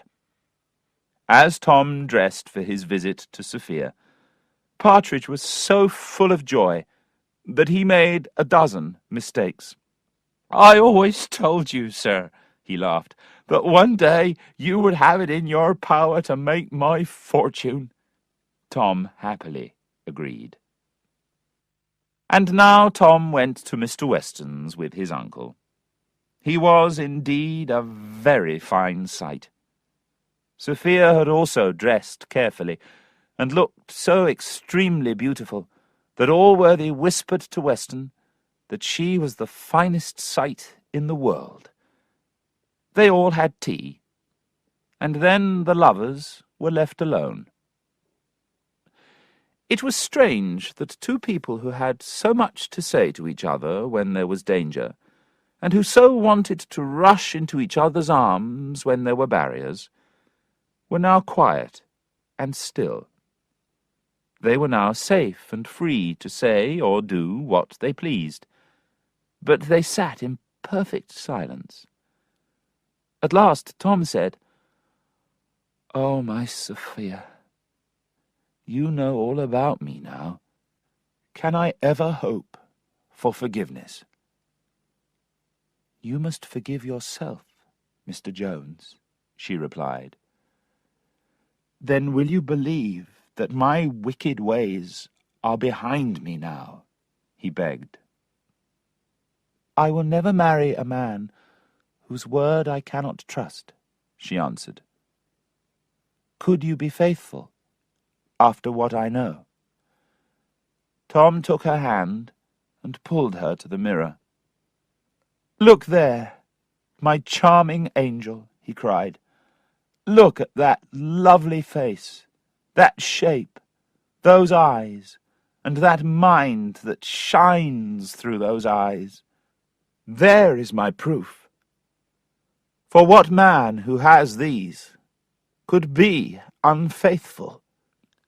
"Then perhaps, Mr. Jones," said Sophia shyly, "we could talk about marriage." "Say when, my Sophia," cried Tom. "Love is impatient." "Perhaps in 12 months, said Sophia sweetly, and Tom took her in his arms and kissed her with a passion he had never felt before. At this moment, Mr. Weston burst into the room, and with his hunting voice cried out, "Go to her, boy! That's it, my honeys! Well, is it agreed?" Will you marry tomorrow? No, no, cried Sophia, not tomorrow. Yes, yes, cried her father. Will you disobey me? Then, said Sophia, if my father wishes it? Yes. Her father called Mr. Allworthy. Good news, neighbour, he shouted. We'll have a wedding tomorrow, and I bet you £5 we will have a baby boy 9 months from tomorrow. And so, reader, all ended well for our hero, our heroine, and their faithful friends. And when Mr. Weston became the grandfather of 2 fine babies, a boy and a girl, he told the world that their childish voices were sweeter to him than the music of all the hunting dogs in England.